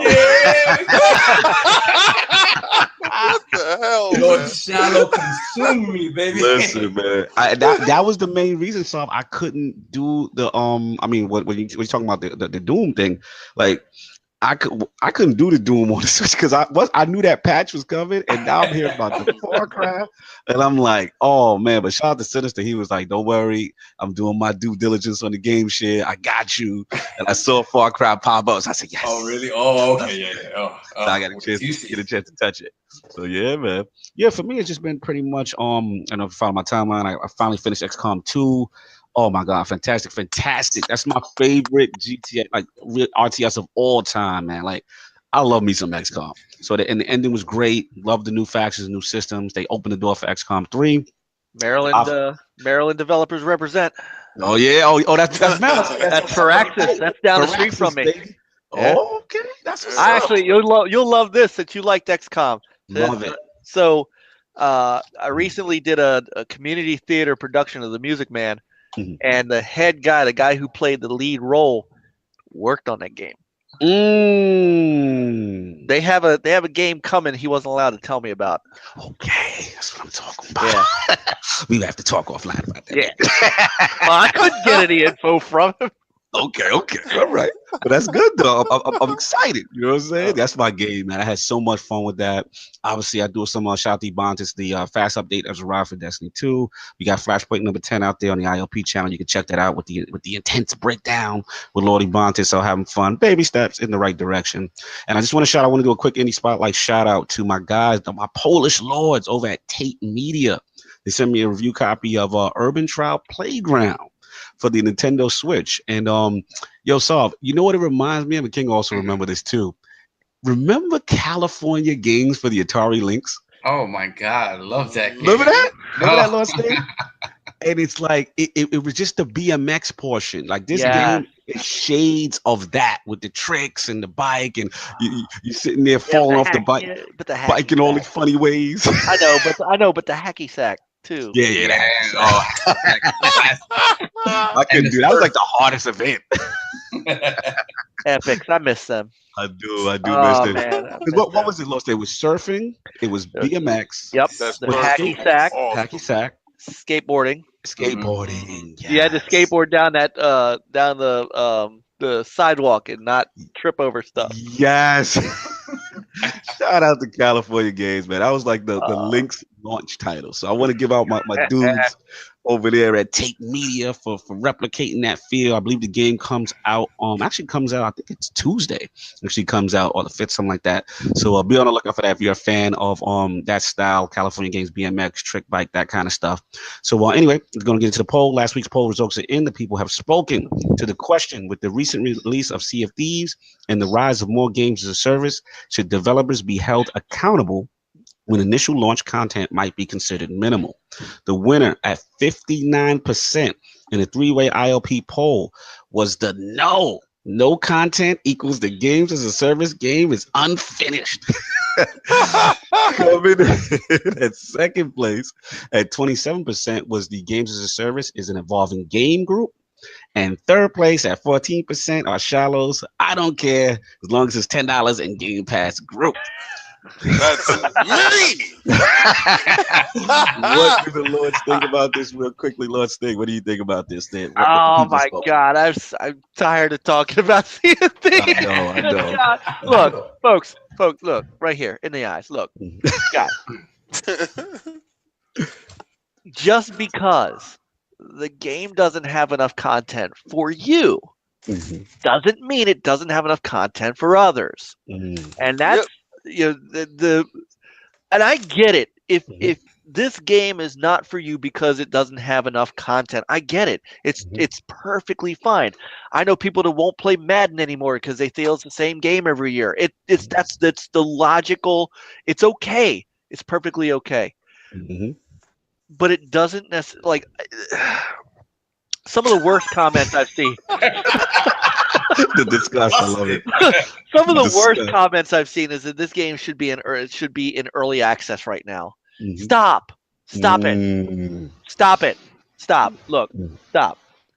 The game is not broken. The game is not unfinished. If you want to have a discussion about whether or not there's enough content in it, that's fine. But there are a lot of people. There is a reason that it's leading sales in Europe, in Australia, and it's likely going to show up on AMPDs next month. There's a reason for it. Yeah. Because it's, for a lot of people, it's a starting point. And for a lot of people, there's enough content right now that as long as they know there's a roadmap, and Rare has said this. Rare is on your channel. So they've talked to you guys about this. This the game right now is just a ton of fun with friends. Even if it's repetitive, it's still a ton of fun. Yeah. And we've had that discussion before. Like, how do you equate fun? When people are saying it's less content versus people who are actually enjoying the game and saying that they are having fun. Can you negate that aspect? And that's why I said it's one of the most polarizing games, because you shouldn't be able to. You shouldn't be able to, because if there's a group that is legitimately saying, I am enjoying every aspect of this game, then it's accomplished what it needed to accomplish. Right. and the sales look like it's reflecting what you're saying, Lord saying. Yeah. And I mean, and I want to bring up a point, because I do like watching the chat room, and Irrelevant Natives bringing up, he says objectively it doesn't have enough content to boot. However, for some it's fine. But that in and of itself makes that not objective. Native, be quiet. No. I told, but again, how much content it got, Native. But I get his point. I understand it totally. He don't be on like that. He knows what I'm talking about, and he knows that he don't. If he played 5 minutes of the game last week, that was enough for him. I got 5 minutes of content. Native, be quiet. Shout out to Native in the chat. That's my guy. Native, hey, Native, hit me up. Hey, I'll run with he said King is a fraud. I'll run with it too. I'll run it with him. I mean, look. Listen, he gonna tell you about the Hulu last week. Shut up, Native. A lot of Hulu going down. Listen, because I called him out last week, and then he hit me up on Twitter, and he was talking about, he took a screenshot of me watching Hulu. I'm like, come on, bro. I'm supposed to use my system for other things other than game as well. I said it was Sunday. I was watching in Broad City. I believe they call it the Xbox One all-in-one entertainment system, right? That is true. Yes, I was entertaining myself like he does on a lot of occasions. He said he see you on YouTube I did all not day need to yesterday. start a war. Listen, I come into the realm and I start wars, and then I back out. Treaty slowly. broken. Native, it's the weekend, and what I do on the weekend, Native, stop it. It's family time. Cut it out. Look, I do understand. Look, it's the game, and I'm not saying that the game does not need more content. I'm not saying that. I'm not saying that as it stands right now, 3 months down the line, if there's nothing new, that they're not going to bleed base. I'm not saying that. Right. What I'm saying is that they have 2 million people playing this game, and probably more by now. Yeah. They have that based upon what they launched. Yes. You have to understand that is impressive no matter what. Absolutely. I don't care how many people bought it versus how many people are using it on Game Pass, because remember, Game Pass makes them money too. It's $10 now, and then $10, and then $10, and then $10. They're going to make their money on Sea of Thieves, no doubt. Absolutely. Yeah, man, I totally agree with you. That's not to cut you. I just said totally agree with you. We're gonna go on for Sea of Thieves forever. Thank you. I'm sorry. It's cool. It's cool. But Lord Sav, we got to get this show rolling. I know we had so much nostalgia today. But, my fault, totally. No, it's all good, Lord Sting. Don't worry about it. So we're gonna get this. What's going on with the sun rays? Is something going on with rays? What's happening? Ray tracing. Yeah, I'm gonna go quick because I don't want to bore too many people with my tech talk. But I'm gonna fly through this quickly. Yeah, we'll fly through it. I mean, when it comes to games graphics, I think it's safe to say that over this past generation, we've reached a point in graphics where it hasn't stagnated, but it's difficult for a big developer to make a bad looking game. You have to go out of your way to make a bad looking game, right? So, and the talk is always, what's the next step, right?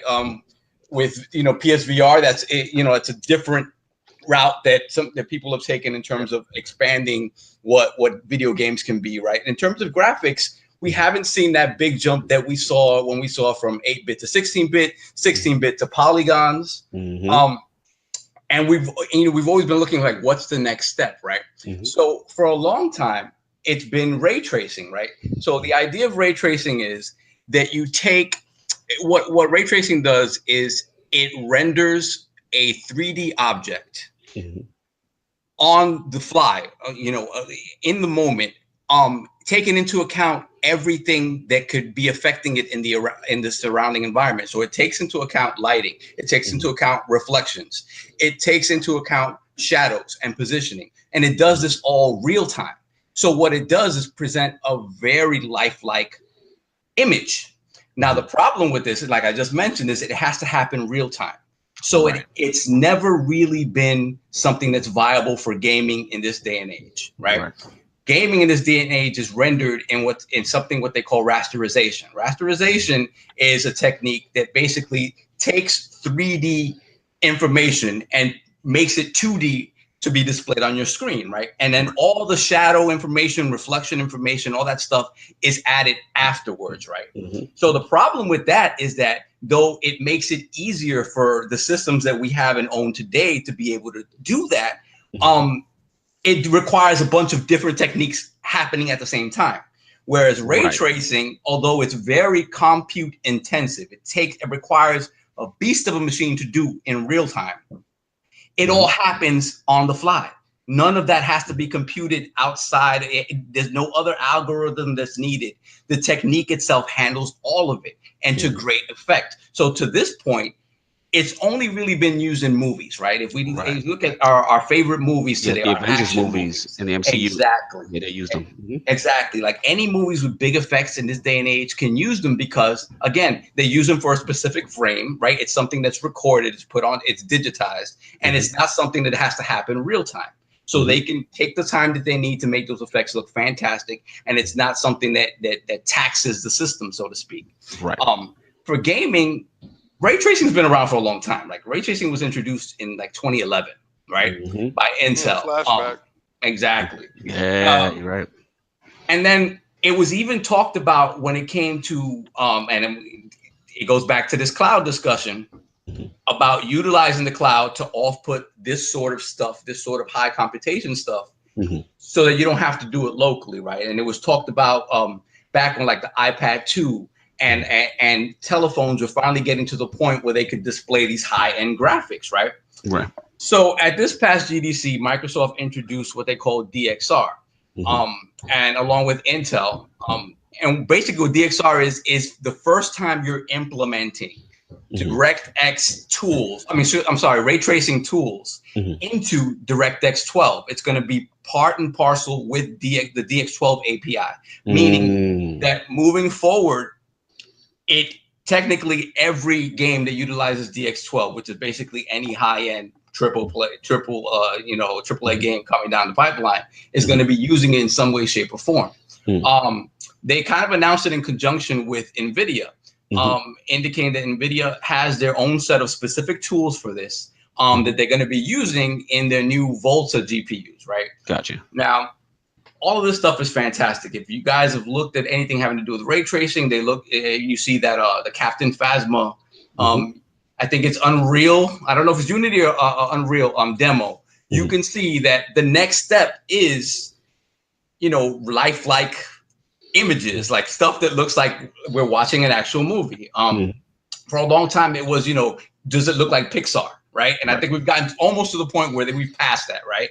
So this is the next step. The problem with it is that you're going to need a monster machine to run this. Right. So this is interesting stuff for a couple of reasons. One, it's Microsoft and NVIDIA. I mean, AMD is definitely in there and they're working with this. But the fact that it's Microsoft and NVIDIA and they haven't worked directly with NVIDIA in terms of the Xbox brand for a long time.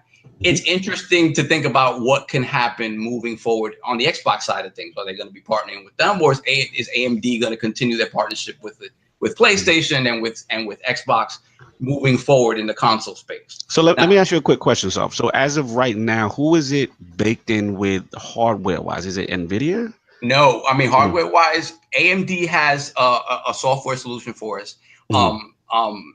And they're probably going to be baking it into their Zen CPU, GPU combined stuff that's coming out.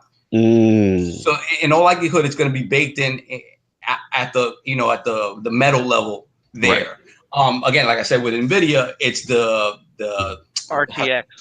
Yeah, exactly. Yes. It's RTX, and there's going to be in their new GPUs. Gotcha. But those are monster GPUs. Like a top of the line machine right now cannot run that stuff in real time. See, that was my next question because I was going to just bring it for real time for the lords that are listening that are like hearing ray tracing. And I mean, we've heard these kind of, terminologies before in DX12. I guess the question comes down to when realistically can we even say like next gen? Do we think with the next iteration of the Xbox One and the PlayStation 5 that these technologies will be able to be utilized like a fully ray traced game? You know what I'm saying? Like, what do you think? I would say maybe next gen when we get to the mid-cycle refresh, when we get to the X of next gen. Of next gen. Okay. I would say it's feasible then just because pricing. Like you're going to need a monster machine with these next gen GPUs that haven't really even been announced yet to kind of run the stuff in real time. I think but this is the caveat though. It's being brought up now because I think, again, go back to the cloud stuff. I think Microsoft has figured out a way or is figuring out a way that a lot of this stuff can be offloaded to the cloud and not necessarily be handled locally, right? Gotcha. So I don't know about an entire game being rendered in this form because, again, like I said, it's very compute intensive. But I see stuff, and again, when we talk about like Crackdown and stuff like that, that's mostly physics stuff. Like it's physics being handled. I'm talking about graphics rendering, locally, whatever you see on your screen. That's a whole different ball game. The physics stuff, I think they've been working on it for a while, and I think that makes more sense. But who knows where they're at? I mean, again, it gets brought up because it's an exciting thing to talk about for what graphics are going to be at some point.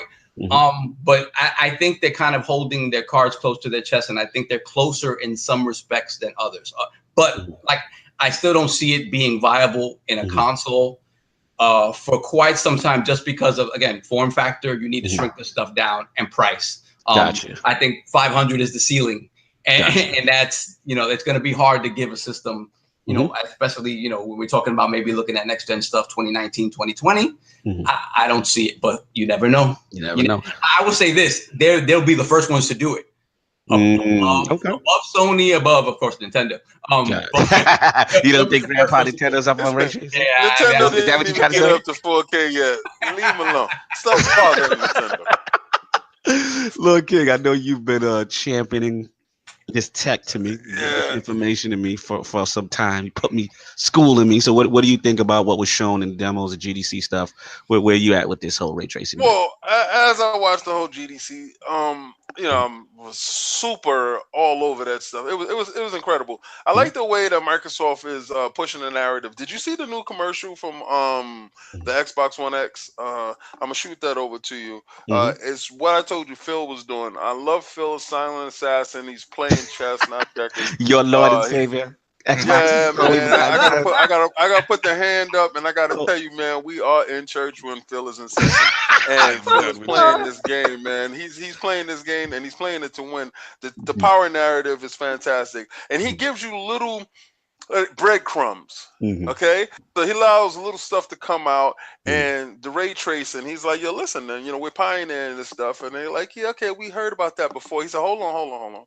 Just shoot over the Star Wars demo using a real Star Wars asset. That's what he said. Where? Yeah, just shoot that over to them. Let them see what I'm privy to in the vault. Let's slide that out to them. And my God, when I saw it, you look crazy. I thought it was real. I swore. I said, was this part of the movie? I just finished seeing Star Wars last week. I don't remember the scene. I said, was this part of the extras? No. Real time CGI graphics, polygon. It was above and beyond what we are expecting to come from. And I know Sovereign is right. Do we expect to get that in a home system anytime soon? Not at all. But what I would say is this. Remember, Microsoft has allowed a lot of the computations to come off of the disk because they embedded a lot of the stuff onto the graphics chip. All right. So remember, they have a lot of free cap space when it comes to using the horsepower. Maybe they find the algorithm that it can fit in there. They can remember they're a software company to get this stuff to run at a base form on the system. That is an extra tool towards developers. I don't know.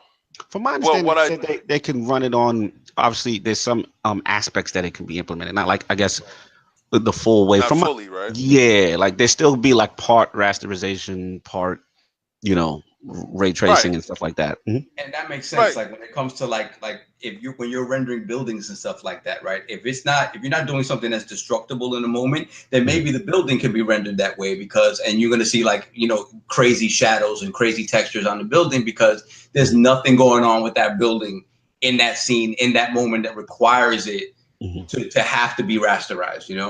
So. A lot of people that's what they're trying to do, like this mixed thing where there's some rasterization, some ray tracing. Full ray tracing though, that's where everybody wants to be, and that's a whole nother. We're not there yet. That's a workstation. You guys do know that also between those guys, between NVIDIA and Microsoft, Epic is also. They're talking about bringing real-time ray tracing to Unreal Engine this year. So to where that's gonna go is a good question. I think if when we get to that point where ray tracing is an entire game construct, this may be a time when you look at when you're looking at a difference in generation. When we're not step stooling consoles anymore, because remember, if you're going to maintain backward compatibility, and an Xbox One X can't even run this, your next console can. There is no way you're going to be able to backward compat to bring that. Yeah. So you're going to be talking about what people are now looking for, which is a new gen. Got you. So because of the tech, the differences in the tech and getting that implemented would be so substantially different. What you're saying, those things, there's no way possibly that they're going to be able to forward, because that's been kind of like Microsoft's mantra, right? They want to bring it right. Bring everything. No console behind. Yeah. I gotta disagree with Sting a little bit there, because the thing is, they're building all of this into DX12, which they've been using for quite some time. Right. So I think they thought about that, right? To me, their thinking is like, we're going to build on this. Because if you think about it, how many true DX12 games have come out since they've been talking about it? Like if we go all the way back to the launch of the Xbox One, and resolution gate happened and everything, and the power of the system was in question, then there were rumors about the secret sauce, that the ESRAM, the ESRAM, yep. And then when DX12 was going to get updated, they was going to blow the place out of the water, and that didn't come to pass. So the truth about it is that DX12 implementation across the board has been pretty slow. So I think if they're basing it on this, and this is going to be the basement level of this stuff, I think they've thought about that. I don't know how they're going to implement it, because Stinger's right. Like, this is a generational leap. It should be a night and day type thing. So how do you figure that in? But I think they've thought about that. So and I'm sure they have. The issue is you can only do so much with the hardware you have at the time. So how do they get that? If this is targeting newer hardware, which obviously it is, and companies do that, they target higher hardware, but this is something that if it can't run on an X, for example, in the way that it can run on the Xbox Y or whatever they decide to call it, how do they rectify that? And I just don't know, and if we start talking about the cloud, that's all well and good for multiplayer games. It's all well and good for the multiplayer games, but how do you? No, you just mentioned the cloud, and I was waiting for Sovereign to do it. How do you do that when cloud defender? Right. How do you do that? How do you do that when you're taking your Xbox One X onto a submarine? Yeah, it's true. Ain't no cloud. Ain't no cloud there. Right. That's a good point. Ain't no underwater internet. Like I said, this is good. This is good tech, good stuff to see about the future. I love talking tech. Yeah, man. I remember when the Xbox 360 was in its mid-cycle, we started talking about things like procedural generation, which is now a normal thing. But back then, man, when we played, I think it was Morrowind, and they used, what was it called? The tree. That could procedurally generate trees and foliage and stuff like that, and that was like the big thing because it took resources. It took those intensive resources that would normally have to calculate and draw those trees, and it loosened it up a lot, gave power back to developers to do other things. So now you hear a lot about procedurally generated content. That's a good point. This is something that that techies love to get into. This is just in a little bit of a different realm, for lack of a better word. No, absolutely, and this is good, man. We're gonna see what happens in the future with the sun rays, the God rays. Every game is made by J.J. Abrams. Exactly. Lord King, you are up next to bat. Sea of Thieves. What is going on with Sea of Thieves again? What's happening? Oh man, what I'm loving is that I woke up to a patch. I woke up to an 18 gig patch just when I heard all the crap, the content and the content and the content. Listen. I'm having fun with my friends. Okay, so what I've noticing is this new wave, this new stuff. Destiny 2 did it wrong as far as fixing things after the noise became too loud. You understand? And they tried to go fixing it after the noise was deafening and no one would hear them over the noise. So while the noise is starting to build, I'm noticing these new companies or these new games that are out, they're fixing it as it goes. PUBG was hearing the noise and a patch will come out the week later. And a patch will come out the week later. It's night and day from the day of the launch. But that's a preview game. Yes, of course. But, and some people will say Sea of Thieves is a preview game. I would beg to differ. But I will also say this. It's an evolving game. Is it going to be the same exact game that it launched? I don't think so. I don't think with any MMO in that type of frame would be the same exact game because it didn't learn anything if it was. So it's going to change, right? And these implications are changing week to week. Little patches here, little patches there. And I'm saying all these companies now, is Microsoft now and other companies, are they listening to you and getting these out in a timely fashion for us? And is this satiating the crowd to quiet the noise? It's a good one. I mean, it's definitely, something right now that's being talked about in the community. Is that acceptable? And at the same time, we do know that these games as a service games tend to be something that are evolving, right? There's something that has a foundation that when it first starts may be completely different, 6 months to a year down the road. The question just comes down to, is this acceptable for you? And then for some people, hey, it's no problem. They're having fun. They're enjoying. Other people, they're like, nope, this is not enough content. And I really don't think it's a wrong answer to it. It's just, what do you like? I remember the original Destiny and the things, how it was back then, and some of the systems that was in place. And then I remember, the Taken King came out and it was almost like a complete overhaul and all this other stuff that went on. Again, it just comes down to the initial content. Do you like the universe? Are you invested in that ecosystem? If you are and you like it, and I think with Sea of Thieves, they've got something really unique going on. There's really not a lot of pirate simulators going on. The foundation is there. The game does look beautiful. I do understand the complaints.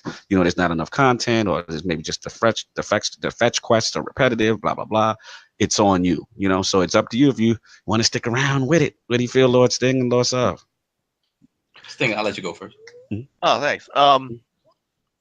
So, welcome to games as a service. Yes. I mean, honestly. So, and name me the two games right now that, since they have launched, have continued to show up every month like clockwork on MPD charts. I'll give you two. One's the big one. Is it Grand Theft? Yep. And the other is Rainbow Six Siege. Now, that's right. Every month.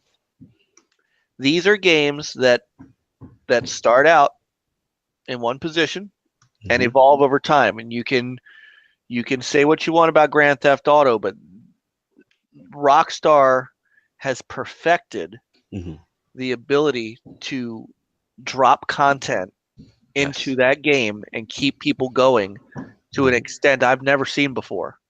Yeah, the sales reflect that. Yeah, absolutely. Good, because Rainbow Six Siege 6 in the top 20 here and there.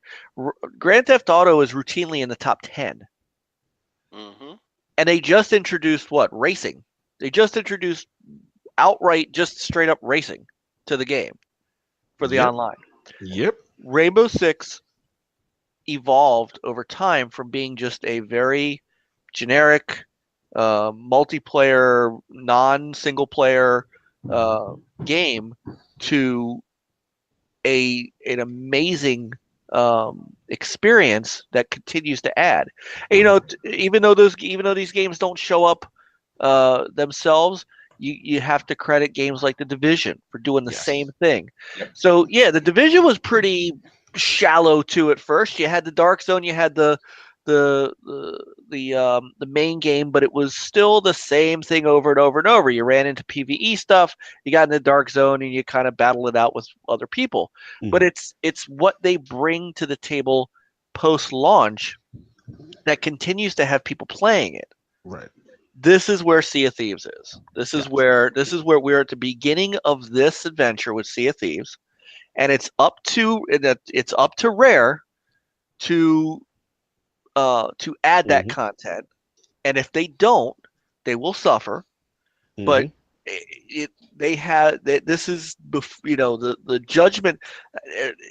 I don't want to harp on it because I harped on it earlier. The judgment on this game to me has been a little bit unfair, considering those other games that are out there that are doing that. Elder Scrolls Online is another one. We can go through. This is where our industry is. This is where folks think they can make the best money, and Rockstar has kind of set the stage for it. Ubisoft. Look what they did with Far Cry 5. I looked at that game. I was watching Nathan stream that on our Twitch channel, and all I could think of is, damn, this looks like a reskin Ghost Recon Wildlands. And I don't say that as a knock on the game. Ubisoft understands what they need to do with that game to keep it going. Yeah, man. And so, B Money saying kind of where I'm getting at. Ubisoft right now is and Rockstar. Those are the two. They're right now the best two games as a service companies, because they understand what the people want and they're giving it to them. And it's up to Rare to follow suit. Absolutely. Lord Sav, what's your feeling on it? I think to double down on what Stinger said about specifically Ubisoft, and what Money's saying is true. And I think I talked about this a little bit last week when we talked about the Tencent stuff. I think Ubisoft is poised to sort of take at least the people's champion crown away from EA and Activision, because of the way they handle these games. They still handle them like they're small games, even though they're these massive games that they continue to want you to come back to. But the way they give you single player DLC, they still give you a season pass, right? But then they give you modes that are more in line with what you would think of as games as a service, right? And then on top of that, they've been able to balance giving you stuff that's cosmetic with stuff that changes the game. Like when you look at Rainbow Six Siege, you get new operators, and the new operators function differently, right? But it's not a stat-based thing, right? They give you like different abilities and ways to go about things. And I think that's where Sea of Thieves, to me, has to progress, right? Obviously, when you're trying to make a game that doesn't exclude anybody, like, right? If I could stop playing Sea of Thieves right now, and the way it stands right now, if I come back in a year and go into that game, I'm not necessarily going to be behind anyone, right? I'm not, in terms of like progression and stuff like that. I can jump right in. All cosmetic, right? Exactly. So to me, what they need to do is figure out within game how you create that loop for people to keep coming back, right? Obviously, they already have the hoarding stuff about it, right? The thieving part about it. That's what people like. They have that. Even is down. Even and grieving. Yeah, exactly. They have that part down. Obviously, we have to fix certain stuff for like respawning and whatnot to not make it so cheap where, you're continuously trying to kill the same dude and keeps respawning on his ship, stuff like that. But I think that's where they're going to survive. And I think at first I kind of saw the no progression thing as a detriment, right? Because you look at Destiny, you look at the look Division at, is a big one. Exactly. Yeah. But what I see that what they've done with this game, especially by putting it on Game Pass, where the barrier to entry is possibly very low, it makes it so it's always an appealing option to somebody that's not going to cost them a super amount of time if they don't want to, or a super amount of money if they don't want to. It's always going to be in a very inviting state. So it's just going to be a matter of the content supporting that. And just creating that pirate world, whether it be like, I was thinking about things like, okay, like, put people in a pub together, let them do, whatever, drinking games, or like trying to shoot at each other, or like, stuff like that, like things like that to make the world feel more alive and make it feel more piratey. More populated. Exactly. Make it feel alive. And I think they'll be fine. And like I said, like if you bought it at $60 and it's not what you expected, I can see that argument. But I think the Game Pass model makes it so that blow is lessened. And I think it's only going to serve to help the game in the future. I see this game in a year being something that we're going to be talking about a positive light, I think, and a really positive light, I think. Yeah, like I said, it's one of the most polarizing games, but it's definitely I see both sides, and I understand, I understand the group that's enjoying it, you know what I mean, and having fun with all the stuff that's currently in the game, and I see the group that says, hey, right now it's not enough for me, and maybe as it continues to evolve, they get all right into it and they get invested. You know what I'm saying? So yeah, we'll see what happens. But it's a good topic, King. I know I'm keeping you on Easter. You got to cut soon. I know you may have to cut. I don't celebrate Easter, so I just want to make sure. I'm not part of the sweetness. Okay. Oh my Lord. I saved this topic. It's good for you come hang with us, Hebrews. We're all right. We're good. You can't eat any bread right now, but at least you can come hang. Yeah. And you know what's the best part? I'm not eating bread right now anyway. So there you go.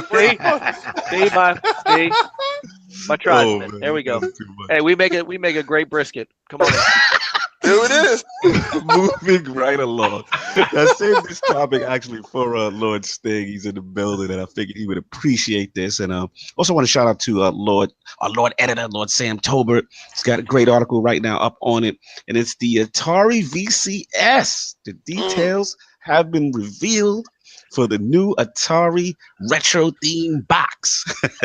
So right now it's looking like, it's codenamed the VCS, and basically, the COO basically stated it's this new Atari device that's designed for today's living room. It'll include PC and online entertainment-driven features. There's also going to be some retro aspects to it, like a retro box, micro console kind of thing that consumers may want to do it. It has the whole, Atari wood grain retro feel to it. Now, the specs have not been finalized, but we've been privy to some information, and looks like the performance will be comparable to a higher-end PC laptop. It's supposed to be 4K HDR, 60 frames per second. AMD 86 processor, onboard and expandable storage. He's got the Bluetooth bit, the USB 3.0, yada yada yada. So Cognito, did you mention a graphics card in there? I did not. I did not see mention that is curiously missing from the whole write-up on the whole article that I read. You know why? Because they don't have one. Well, actually, it's going to be AMD Radeon. Radeon? Oh, we getting exclusive from NLG?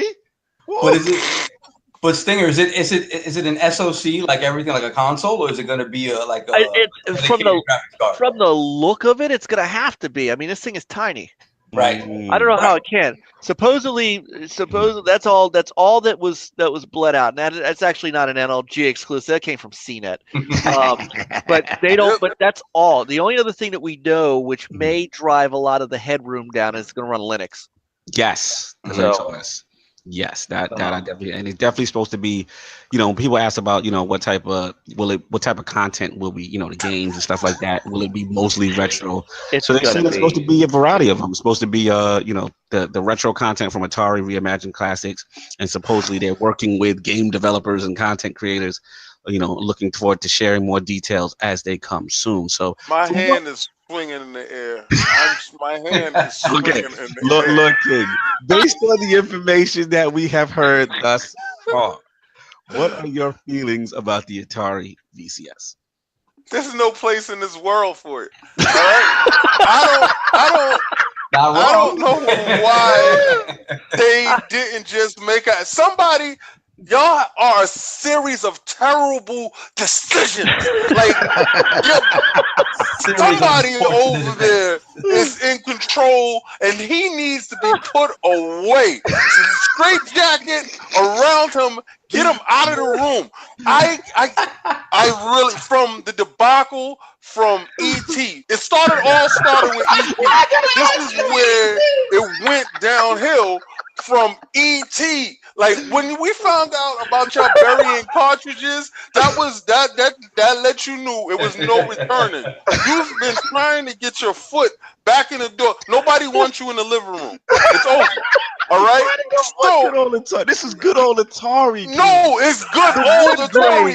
It's gone. You've been replaced. They tried with that link. King, They tried with it. Yeah, go ahead.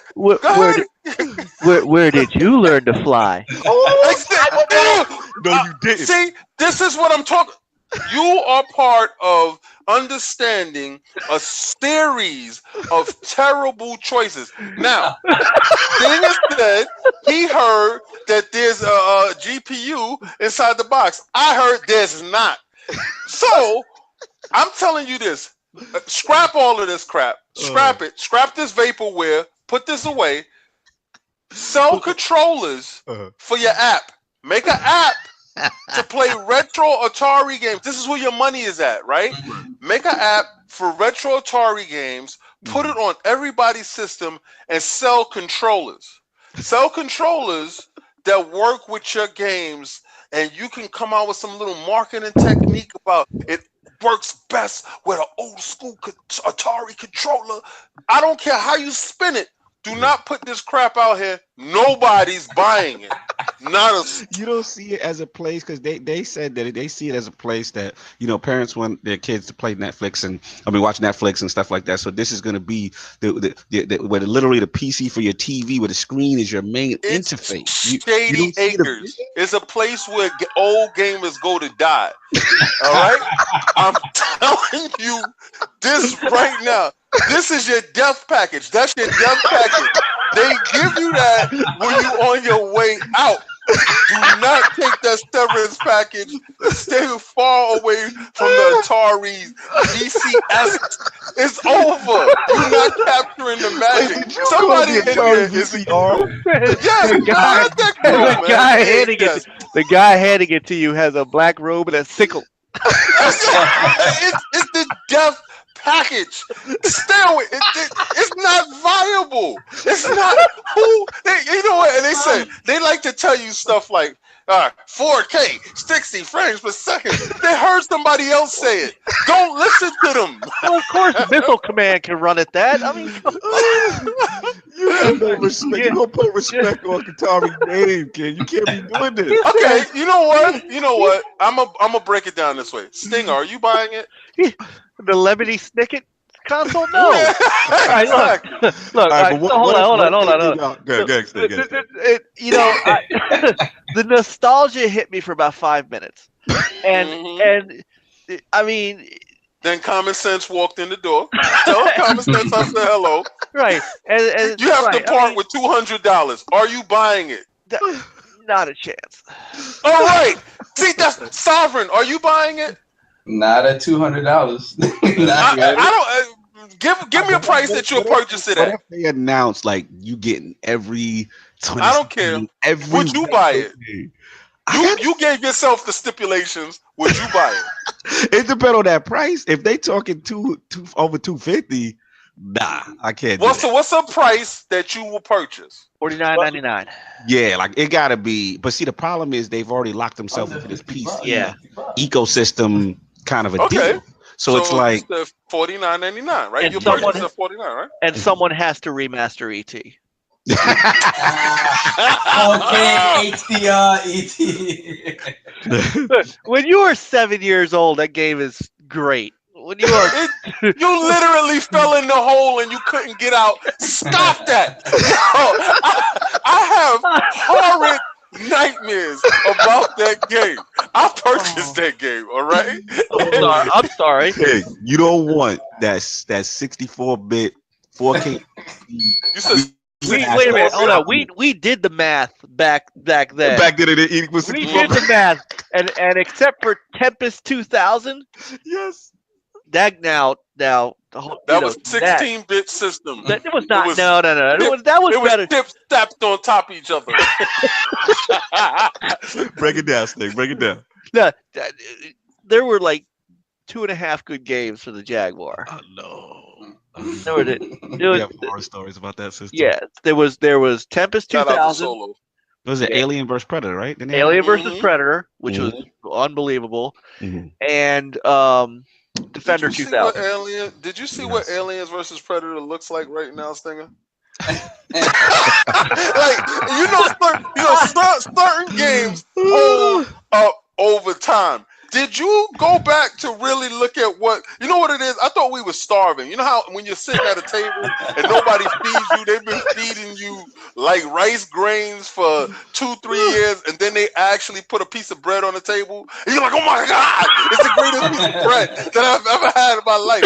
Go back and look at that Aliens versus Predator and understand exactly why they gave you a giant toilet bowl as a CD player for that system. It did look like a bidet. That was a $250 screensaver. Is what that was. Thank you. Listen. I'm in the camp of knowing crap when I see it. All right, and I'm in that camp. All right, I know. Listen, I will buy anything. I have a Wonder Swan. I have a Wonder Swan regular. I have a Wonder Swan color, and I have a Wonder Swan Switch. Tell me you have an N-Gauge. Yes, of course, I got that. Right, there you go. I couldn't sell it. It still is. Why you have it? I tried to sell it. Just nobody brought it. Oh, listen to me, man. Is somebody over in this Sony camp? I don't know if it's Mark Tremont. I don't know who's all. I mean, in this Atari camp, so looking like Sony. Like I want it to be something Sony. I want them to say they purchased these dudes. Somebody is controlling the purse strings over there, and I heard it was supposed to be crowdfunded or something. Yeah, something's going on. Get into that's where they lost me. Just go into the whole gist of this crap so we can really get past it. And I don't want to talk bad about Atari because it's like talking bad about your grandpa. Right? I love Grandpa. Grandpa is a beautiful thing for us. But when Grandpa gets crazy and senile and he's running around naked in the street, we gotta lock him up. Okay? Right now, he running naked in the street, and this is not a good look for us. He's embarrassing us. He's embarrassing us. Oh my Lord. Lord, so I'm gonna let you finish this thing off, man, before we wrap up. Just to get into the weeds onto why this really is not a great idea, right? So first of all, the crowdfunded thing is it just shows you don't have confidence in what you're bringing to the table, and nobody else had enough confidence in it to give you money to do it. That's one, right? That's what that is. That's what that is. That's what that is. That's one, right? The whole failed on Shark Tank. The whole lack of a savage. The whole lack of a graphics card thing, you know what? For something that small, you're looking at an SoC, the same thing as what you have in the Xbox, the same thing as what you have in the PlayStation. Mm-hmm. The thing with that is, right, they compared it to a high-end laptop these days, right? Mm-hmm. High-end laptop these days, that's misleading because a high-end laptop these days is running a desktop GPU. It's nothing different to it, right? Mm-hmm. So let's say it's running a 1050 or 1060, right? So it's capable of something in the range of, vanilla Xbox One or something. Vanilla Xbox One to Xbox One S or something like that, or maybe PS4 Pro stuff. But again, this is something that's bringing the price up. Right. The price is a big deal for this because, again, they're trying to compete with other companies that already have stuff in this space. Like if you're talking about an all-inclusive 4K machine, like, you know, you already have Amazon, you already have Apple that has these sort of all-in-one sort of machines that are still trying to give you gaming on that too. So you have people with more, and then when you look at Xbox and PlayStation, these are ecosystems that have a lot more robust offerings than they would have. So you're telling me now that you're gonna have to create another storefront that I'm gonna have to buy from.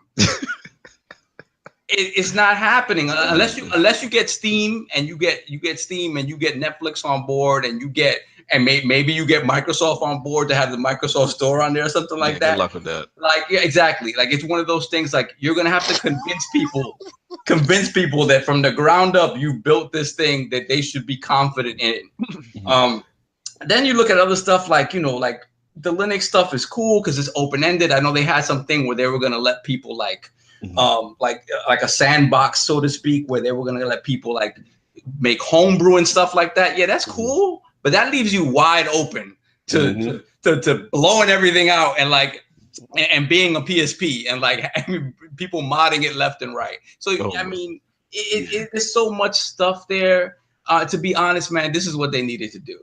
If they were gonna do this, they should have gone the NES Mini and the NES Mini route. Make one thing, give me something for like $60 that has all the Atari 2600 games on it that looks like an Atari 2600. A one-shot deal, and then the next year do it with that. They have that. Yeah, but I mean a real one, like a real one. What they got, Stig?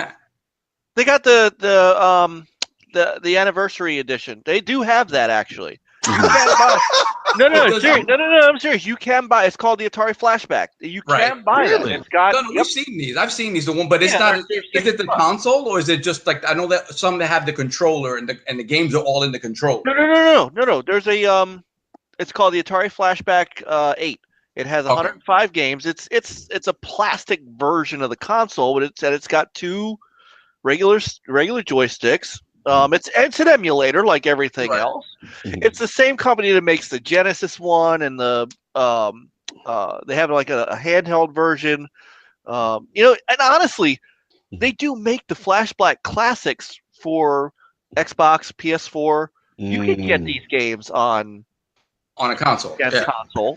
No, absolutely. I ain't gonna lie though. If they got some Lakes games, I might have to take a double look. If they want to sell you, if they want to sell you on the nostalgia of their brands and the things that they have, I think that's the way to go. And then like next year, you could do a 5200 because not many people had a 5200. And then 7800, then an Atom or something like that. Like I think if you're gonna do that and you're gonna charge that much money, Atari is gonna have to remaster these games. Yes. Like they're gonna have to bring new versions, like a new. It's one thing to just throw Centipede from the 1980s onto this thing and charge you $250 for it. They're gonna have to do like they did. Like the Dreamcast has a 3D version of Centipede that they remade. They're gonna have to remaster that and bring it. They're gonna have to make new games. Make this the console. Make this the console that you bring your Test Drive Unlimited back on. Right. Make this the console that you get into your. This would work. So this would work if Atari's IPs are pretty vast. People don't remember them because again, they're not as we're talking about in the 70s and 80s. Absolutely. But they had games like Adventure. They had They had Combat. Imagine bringing a tank combat game back into this era. Imagine taking some of those IPs that you have and remaking them for today. Imagine a brand new 3-dimensional Breakout. Those are games. Now you do that, and that's where your games go. You could sell that. Lord King is not there with you. He's not there. I said it. No, hold on. I mean, they did say they're going to be remastering these games, so they plan on bringing them forward. I'm dead over here. I am so dead. Nobody buying no Breakout. No, hold on. No, wait. Tell me you would not jump at a brand new asteroids or a brand new missile command or a combat. King's the wrong one to talk about this. That's where we I'm not jumping because we have those games already. They're just under different monikers. I'm telling you. Who makes the asteroid clone? Because you know why it's not good to have a new asteroid? Shooting rocks is not fun, right? So that's not fun. So what they did was they said they put it in like a Star Commander thing, and you go from place to place and world to world. It's called No Man's Sky. All right. Now, great segue. Great segue, by the way. Yes, and it's coming out on Xbox and 4K native at 60 frames per second. The whole package. The PlayStation guys previewed it, and we got it out of the preview program, and we got the whole package. It's the Asteroids 2 No Man's Sky edition. Listen. Those antiquated games are not in this marketplace. I don't want to hear about no new Pitfall. I don't want to hear about none of this stuff. It's called Tomb Raider. It's called Tomb Raider, and we got it already. We do not need this old. Listen, Grandpa is running around naked, and we got to stop it now. Okay? We got to nip it in the butt. You can't be a brand new Pitfall, man. Let me ask you this one thing. Do you think it's just because shout out to Anchorman in the chat? He said his old Geezer Lord podcast is full of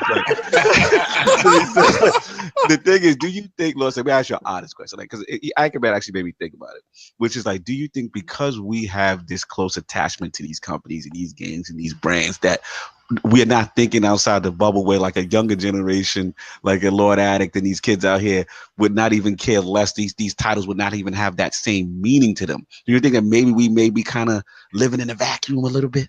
I think what we're living is in a world where handheld now. That they hold your hand from start to finish, and they pat you on the butt when you do well. That I don't think people could handle a Yar's Revenge these days. I think they would play it for 5 seconds and go, I don't know what I'm doing, and then they would stop because we are so trained. What just happened? You there? I can hear you. Okay. No, we have a visitor. Are there? We got a visitor in the building. Is that Lord Worry?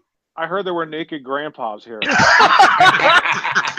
Lord Worry's in the building. I can't even get him on my show, and here he comes running to the Iron Lord. Debuting into the realm of the Lords. Lord Worry, what are you doing, sir? That's why I did this, because I knew it would make Mike have a heart attack if I joined this one. Damn you. So we're talking about Atari, Lord Worry. Did you hear about the VCS? Tell him why. Tell me why. Tell me. Come on, let's let it go. What are your thoughts on this? You have OG fame. I liked Atari a long time ago. I have certain nostalgia for them, but it's 2018. I don't know what they would do to get me to buy a. How much is that now? $300 or? Well, right now they're still trying to determine the price. Yeah, they're still trying to determine the price, but they're trying to go with this whole PC with a Linux OS and also a retro. Yeah, also a retro console feel. So, what that eventually about the old games that came out. So what are they gonna? So it's running Linux, but it's gonna run PC games off of Steam. No. Yeah, we have no idea. They haven't said anything. They haven't said anything about that, but you would assume that they'd get Steam on there. But yeah, no, I wouldn't assume that. Who knows? They should get Steam on there. I'm telling you, if this thing was made by Apple, Worried be all over it. Oh yeah. He's the Apple guy. Absolutely, you're right. I have no desire. I really don't have any desire to buy the Atari box at all. No. Thank you. That is for people that ain't buying it. This is what I'm talking about. They don't have a market. Do you think they have a market? What would the market be? Yeah, that's the question. Yeah, that's the question. There is no market. Wouldn't it be better if they were an app?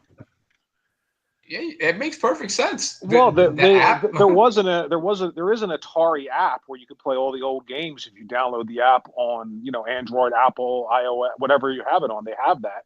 Really? Yeah, they have. There's an app. There's a mobile app now where you can play. You can play Asteroid, Centipede, Missile Command. You can play all those old games. I'm on their website playing them right now.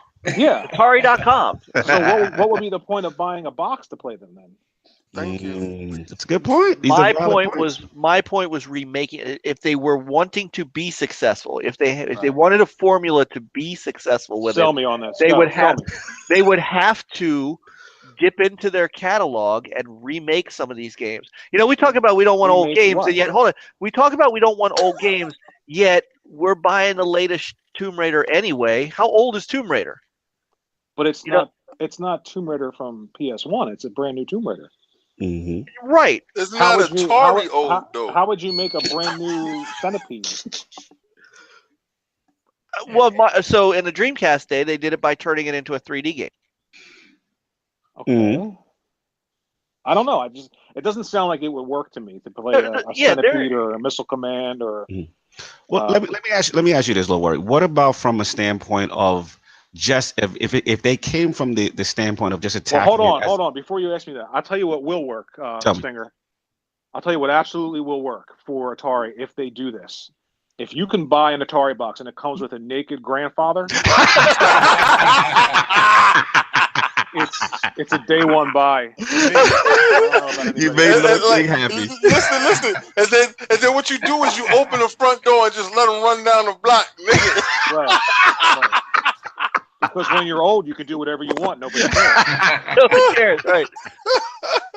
So needless to say, this does not appeal to Lord Worry from a standpoint of even from a retro console. If they just went that route, we wouldn't even be interested. I'd gladly pay for they have a an compilation Atari on the console. Switch. Mm-hmm. Yeah, I think they came out with an Atari retro console a few years ago. Let's go. Flashback. It actually looked like the 2600, I think. Yeah, it was the old one. They were selling it, and that's the reason why Toys R Us went out of business. They bet heavy on that Atari crap. They went out of business right along with Atari. Now they go fund me too. I thought what was interesting in the press statement. I got the press guy. He gave me some documents that I was privy to, and it's kind of funny because some of the questions that they were asking, it was like, some people have complained about the pricing. Why is it closer to the game consoles? As far as the current ones, as opposed to the micro consoles. And then they asked them, what truly sets Atari VCS aside from these other consoles? And the answer, no lie, gentlemen, is it's new and it's from Atari. That was their response to the press. Like the name holds weight. Like they name it scales. Like they've been ringing bells these last couple of years. Yeah, the wrong bells. You've been ringing them gong bells. Like good for business, man. Ever since EP, it's been bad business. And it just showed me, that statement just showed me a little bit of how out of touch they are. And I was shocked. Like I showed the other lords a couple of these questions that were asked by the press, to these guys at the GDC, and it just to have the audacity to have that kind of a statement. It's new and it's from Atari, so you should want it. Yeah, and I'm just like, wow. Look, it reminds me of when your parents say, "'Cause I said so."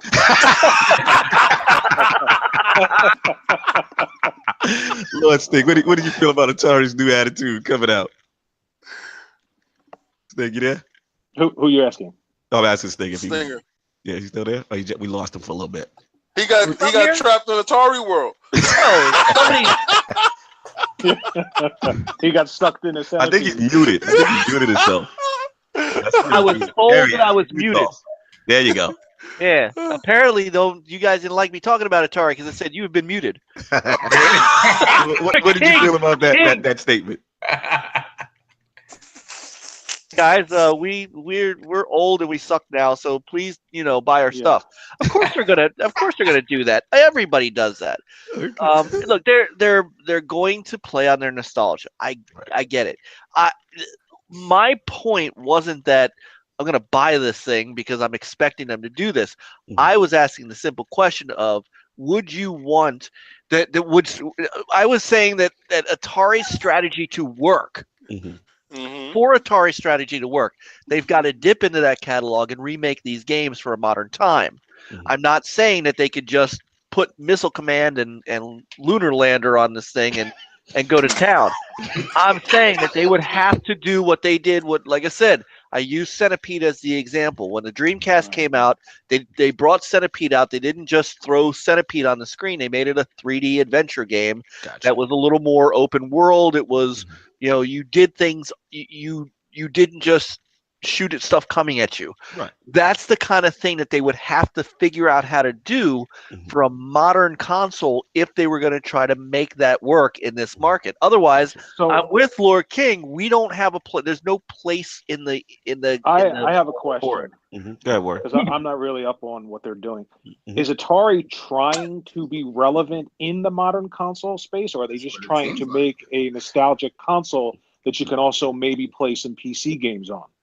Actually, what are the specs of this both thing? Yeah, I think it's a combo. It's a combo because it's not just a retro console. They're actually trying. They're saying when people are asking them questions about the games, they say no, it's a completely new Atari device designed for today's living room that will include PC and online entertainment driven features that distinguish it from other products. Are there any specs on the system? Yes. Well, what we have right now is performance will be comparable to a higher end PC laptop, 4K HDR 60 frames per second, AMD x86 processor, onboard and expandable storage. And then, there's still no talk of a video card per se in the initial document, but according to Lord Sting, he's what you said. You said it would definitely be, was it NVIDIA? I forgot what you said. NVIDIA Radeon or AMD Radeon. Radeon, right. So that's what we're hearing right now. So there are some specs. They're saying they're still going to finalize it as it comes, as we get closer to April, and that's when they're supposed to have a public pre-order date. Whenever we've had 4 consoles in a generation, one has gone bye-bye. So I don't know how that's going to work. How's Microsoft going to survive this? You said how Microsoft is going to survive this. What the hell did you just say? Did the dementia just spread into your headset? Did you just gain dementia by proxy? I knew what I the hell would is get that reaction going on from you, here? so I had to do it. Like I literally was looking at a 4K image, and I can't. Yep. The dementia is spreading. It is spreading. You got to stop this. This is ridiculous. This is ridiculous. Move on, I don't even know why we entertaining this topic. Let's shout out the Lord Viper Strike. You said they're trying to replace the Ouya. Right. That's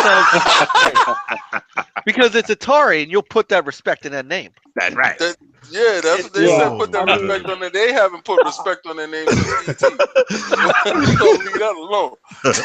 Look, gentlemen, I don't know if there are enough people left.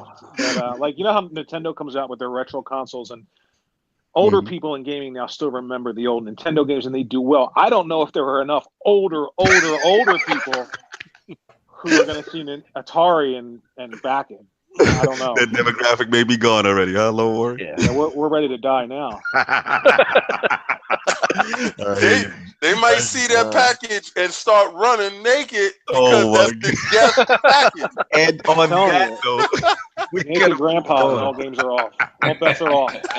We're gonna move on, gents. We're gonna skip the No Man's Sky time. Obviously, we know what's going on. Obviously, No Man's Sky and a couple of PS. Well, how many of you guys are buying it? I am. I am. Ready for it. I'm getting it. I'm actually gonna get the finished product. I'm getting it only because of beta that next. testing for you, right? The beta testing. I'm gonna get it for that next DLC because it's having that free update. There's supposed to be a lot of game changes that's happened since then. There's about 2 or 3 updates. And it has single player. Yeah, I know, right? And well, I wonder if you'll be actually able to meet other adventurers in the game. Well, you would be on Xbox servers. Oh, continue, Low Worry. Trolling. Good, Low Worry. What you saying? I don't think that you'll be able to meet people only because of the fact that I played it when it came out on the PlayStation, and it's just it's so vast that it's hard to meet people, which is kind of a benefit and a weakness to the game. Gotcha. Because you do want to be social with it, but I don't know. I'm not really a big on social gaming anyway, so the single player add-on to me was something I'd be into. It's more of what I want out of Sea of Thieves, where I can just go out and explore on my own and discover things.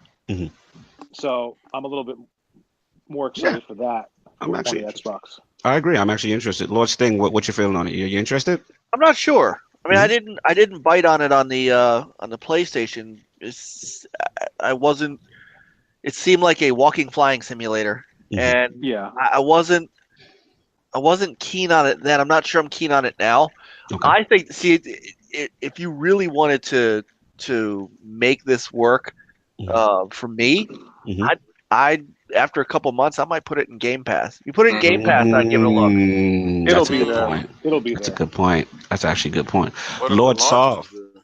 what do you feel? I'm Are you not interested? Yeah, like I didn't bite on the PlayStation, and it's one of those games that I don't have time to play structured games that much. So a game where I have to make my own fun.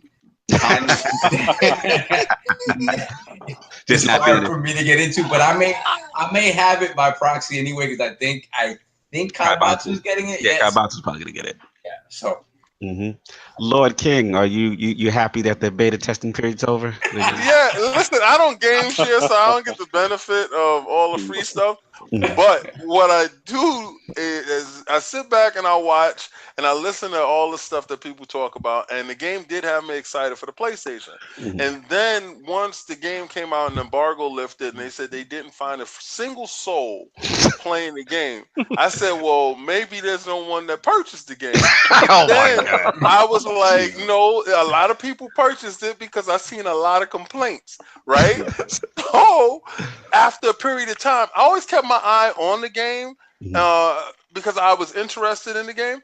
And then I've seen it turn, it morphed into what the developers were trying to initially get to us. And I think with the next update, they're getting closer to that reality of that grandiose thing that they was talking about.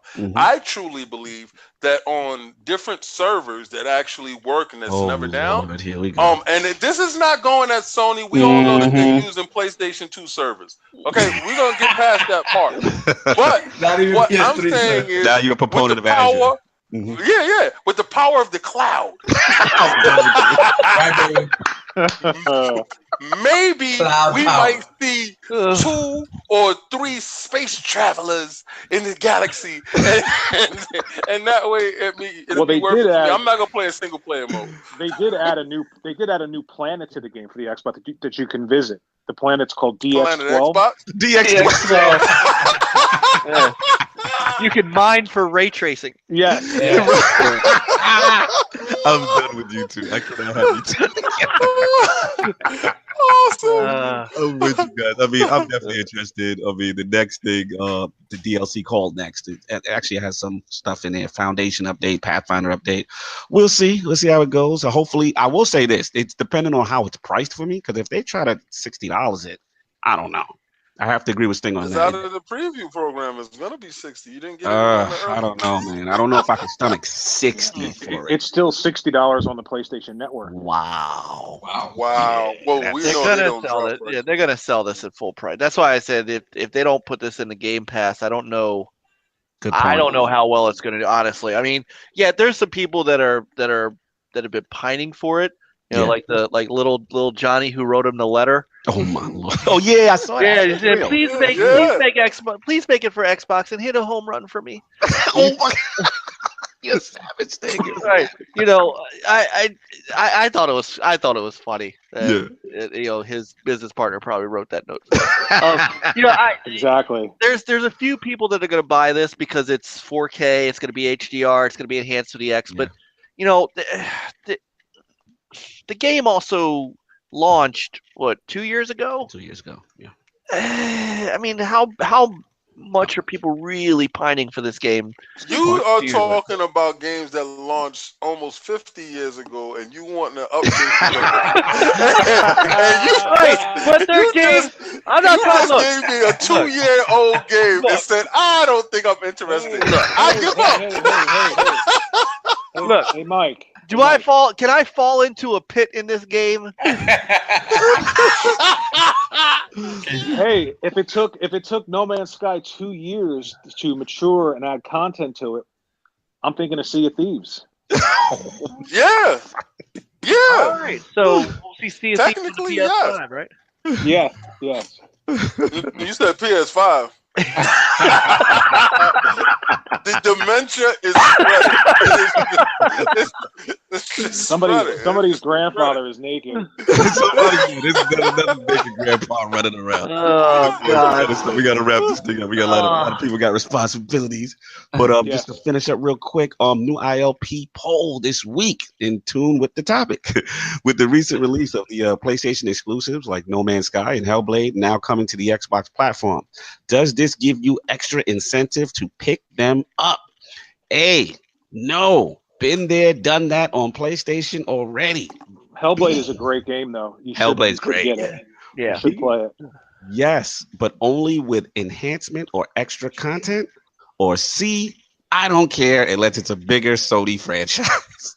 That is the question. Those are the choices. Please. Oh, you should have D. What's D? D? I mean, you should have D. You should have.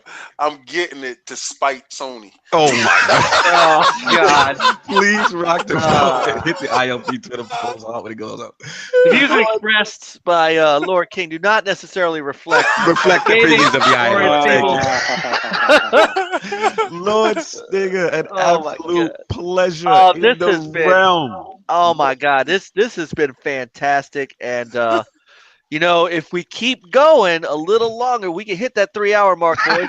Oh, you gotta kill me! You gotta kill me! I got Easter dinners to do. But absolute pleasure, man. Thank NLG, you guys so much.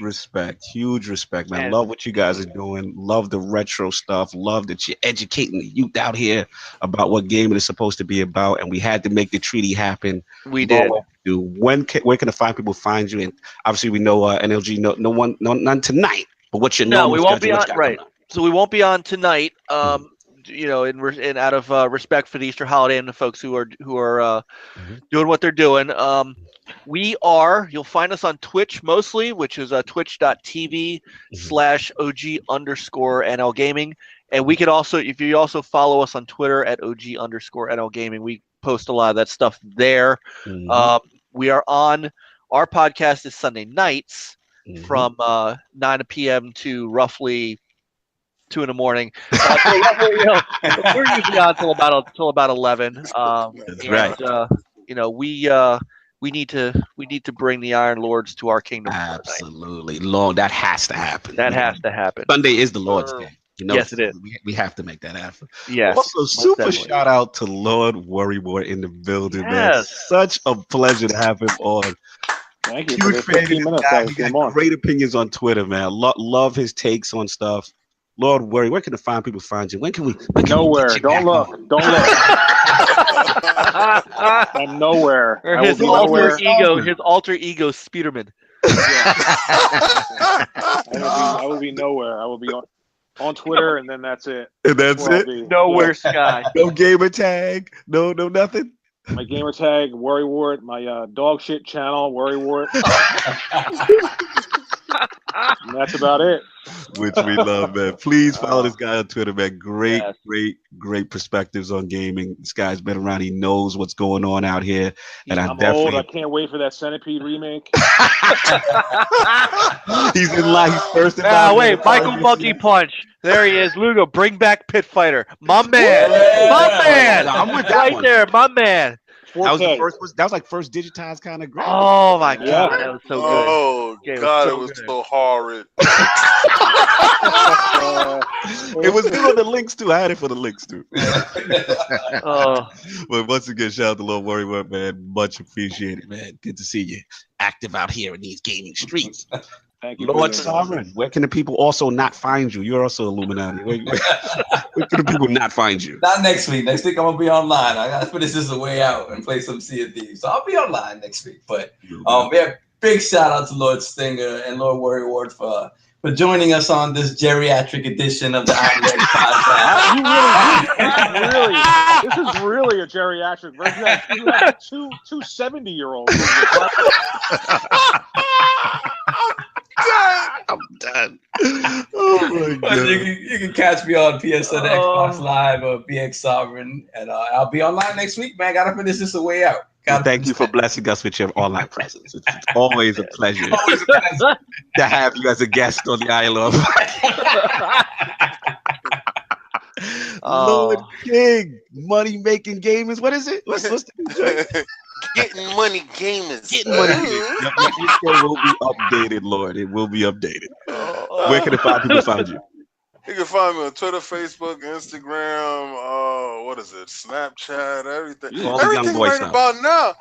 It's gonna get crazy because it's gonna be on Portal and all this other stuff. This week we're at PAX, guys, and what I would like for you to do is if you're interested in any game and you would like me to capture any footage on any specific game, hit me in a DM on Twitter. I will definitely take the time out to get at least 2 to 3 minutes on your game. Absolutely. Give you an overview on the game. Sundays is gonna be our run-through game. Run-through days. We are fully booked from the day we get there. We're gonna hit the ground running. Day's work. Yes. I'm so proud of you guys. So, I'm raising my hand in case you can't see me. I'm raising my hand here. I want the messenger. I want King and Addict to specifically focus on Switch games. No. Give me a couple minutes on that Atari VCS. Yeah, the VCS.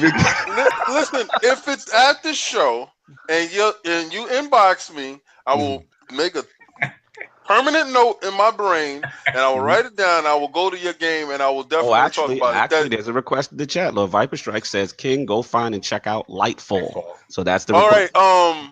Hit me on Twitter like I just told you, and then I will take note because I'm not taking note right now. See, I told you that. Follow directions. Damn. Cold to my boy, Lord Viper Strike. Listen, Viper knows he follows me. I follow him back more than likely. That's 100%. Hit me in the DM. I got you. All right, no doubt. That's definitely it. Lords will be there. Also, I want to, before I forget, I want to salute to our good friend, Lord Eric Jacobus, for landing the role of Kratos, the God of War. We are very proud of him. He's a certified gamer. Check out ILP number 33. He was on the show. This guy is retro to the core. He knows his gaming. This is one of the best stunt guys. And he can beat you up. So he's one of the best martial artists. He will beat you up. He's super humble. He's done the entire Tekken move list. Go check out his channel. Eric Jacobus, salute, man, for landing that relationship with Santa Monica Studios and being the new Kratos for the generation. These kids are not ready. It's going to be good, man. So last but not least, like Lord King said, the Lords will be in Boston and PAX East. There's most likely not going to be an ILP next week because of traveling and schedule like that. But we got some surprises cooking, like Lord King said. So please stay tuned. It's going to be fun, y'all. And everybody. There's not going to be a podcast next week because this week you had 2 70-year-olds. Also, I'm no. gonna be tomorrow. I'm gonna be posting up the new T-shirts on Twitter. Hit me in the DM.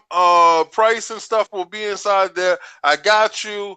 It's going to be the PAX exclusive T-shirts, so it's definitely going to be something that you definitely want to watch. Do we got anything for the geriatrics too? We got anything?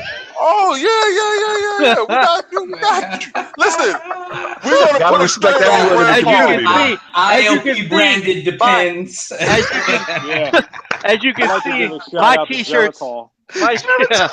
My T-shirts last, gentlemen. My T-shirts last 20 years plus. I'm good. We're going to put a T-shirt on Grandpa so he's not running completely naked. Free advertisement. But on that note, we are out of here. Enjoy your Sunday. Happy Easter. Thank you for everyone for tuning in. Have a good night, y'all. Man, play on, gamers. Peace.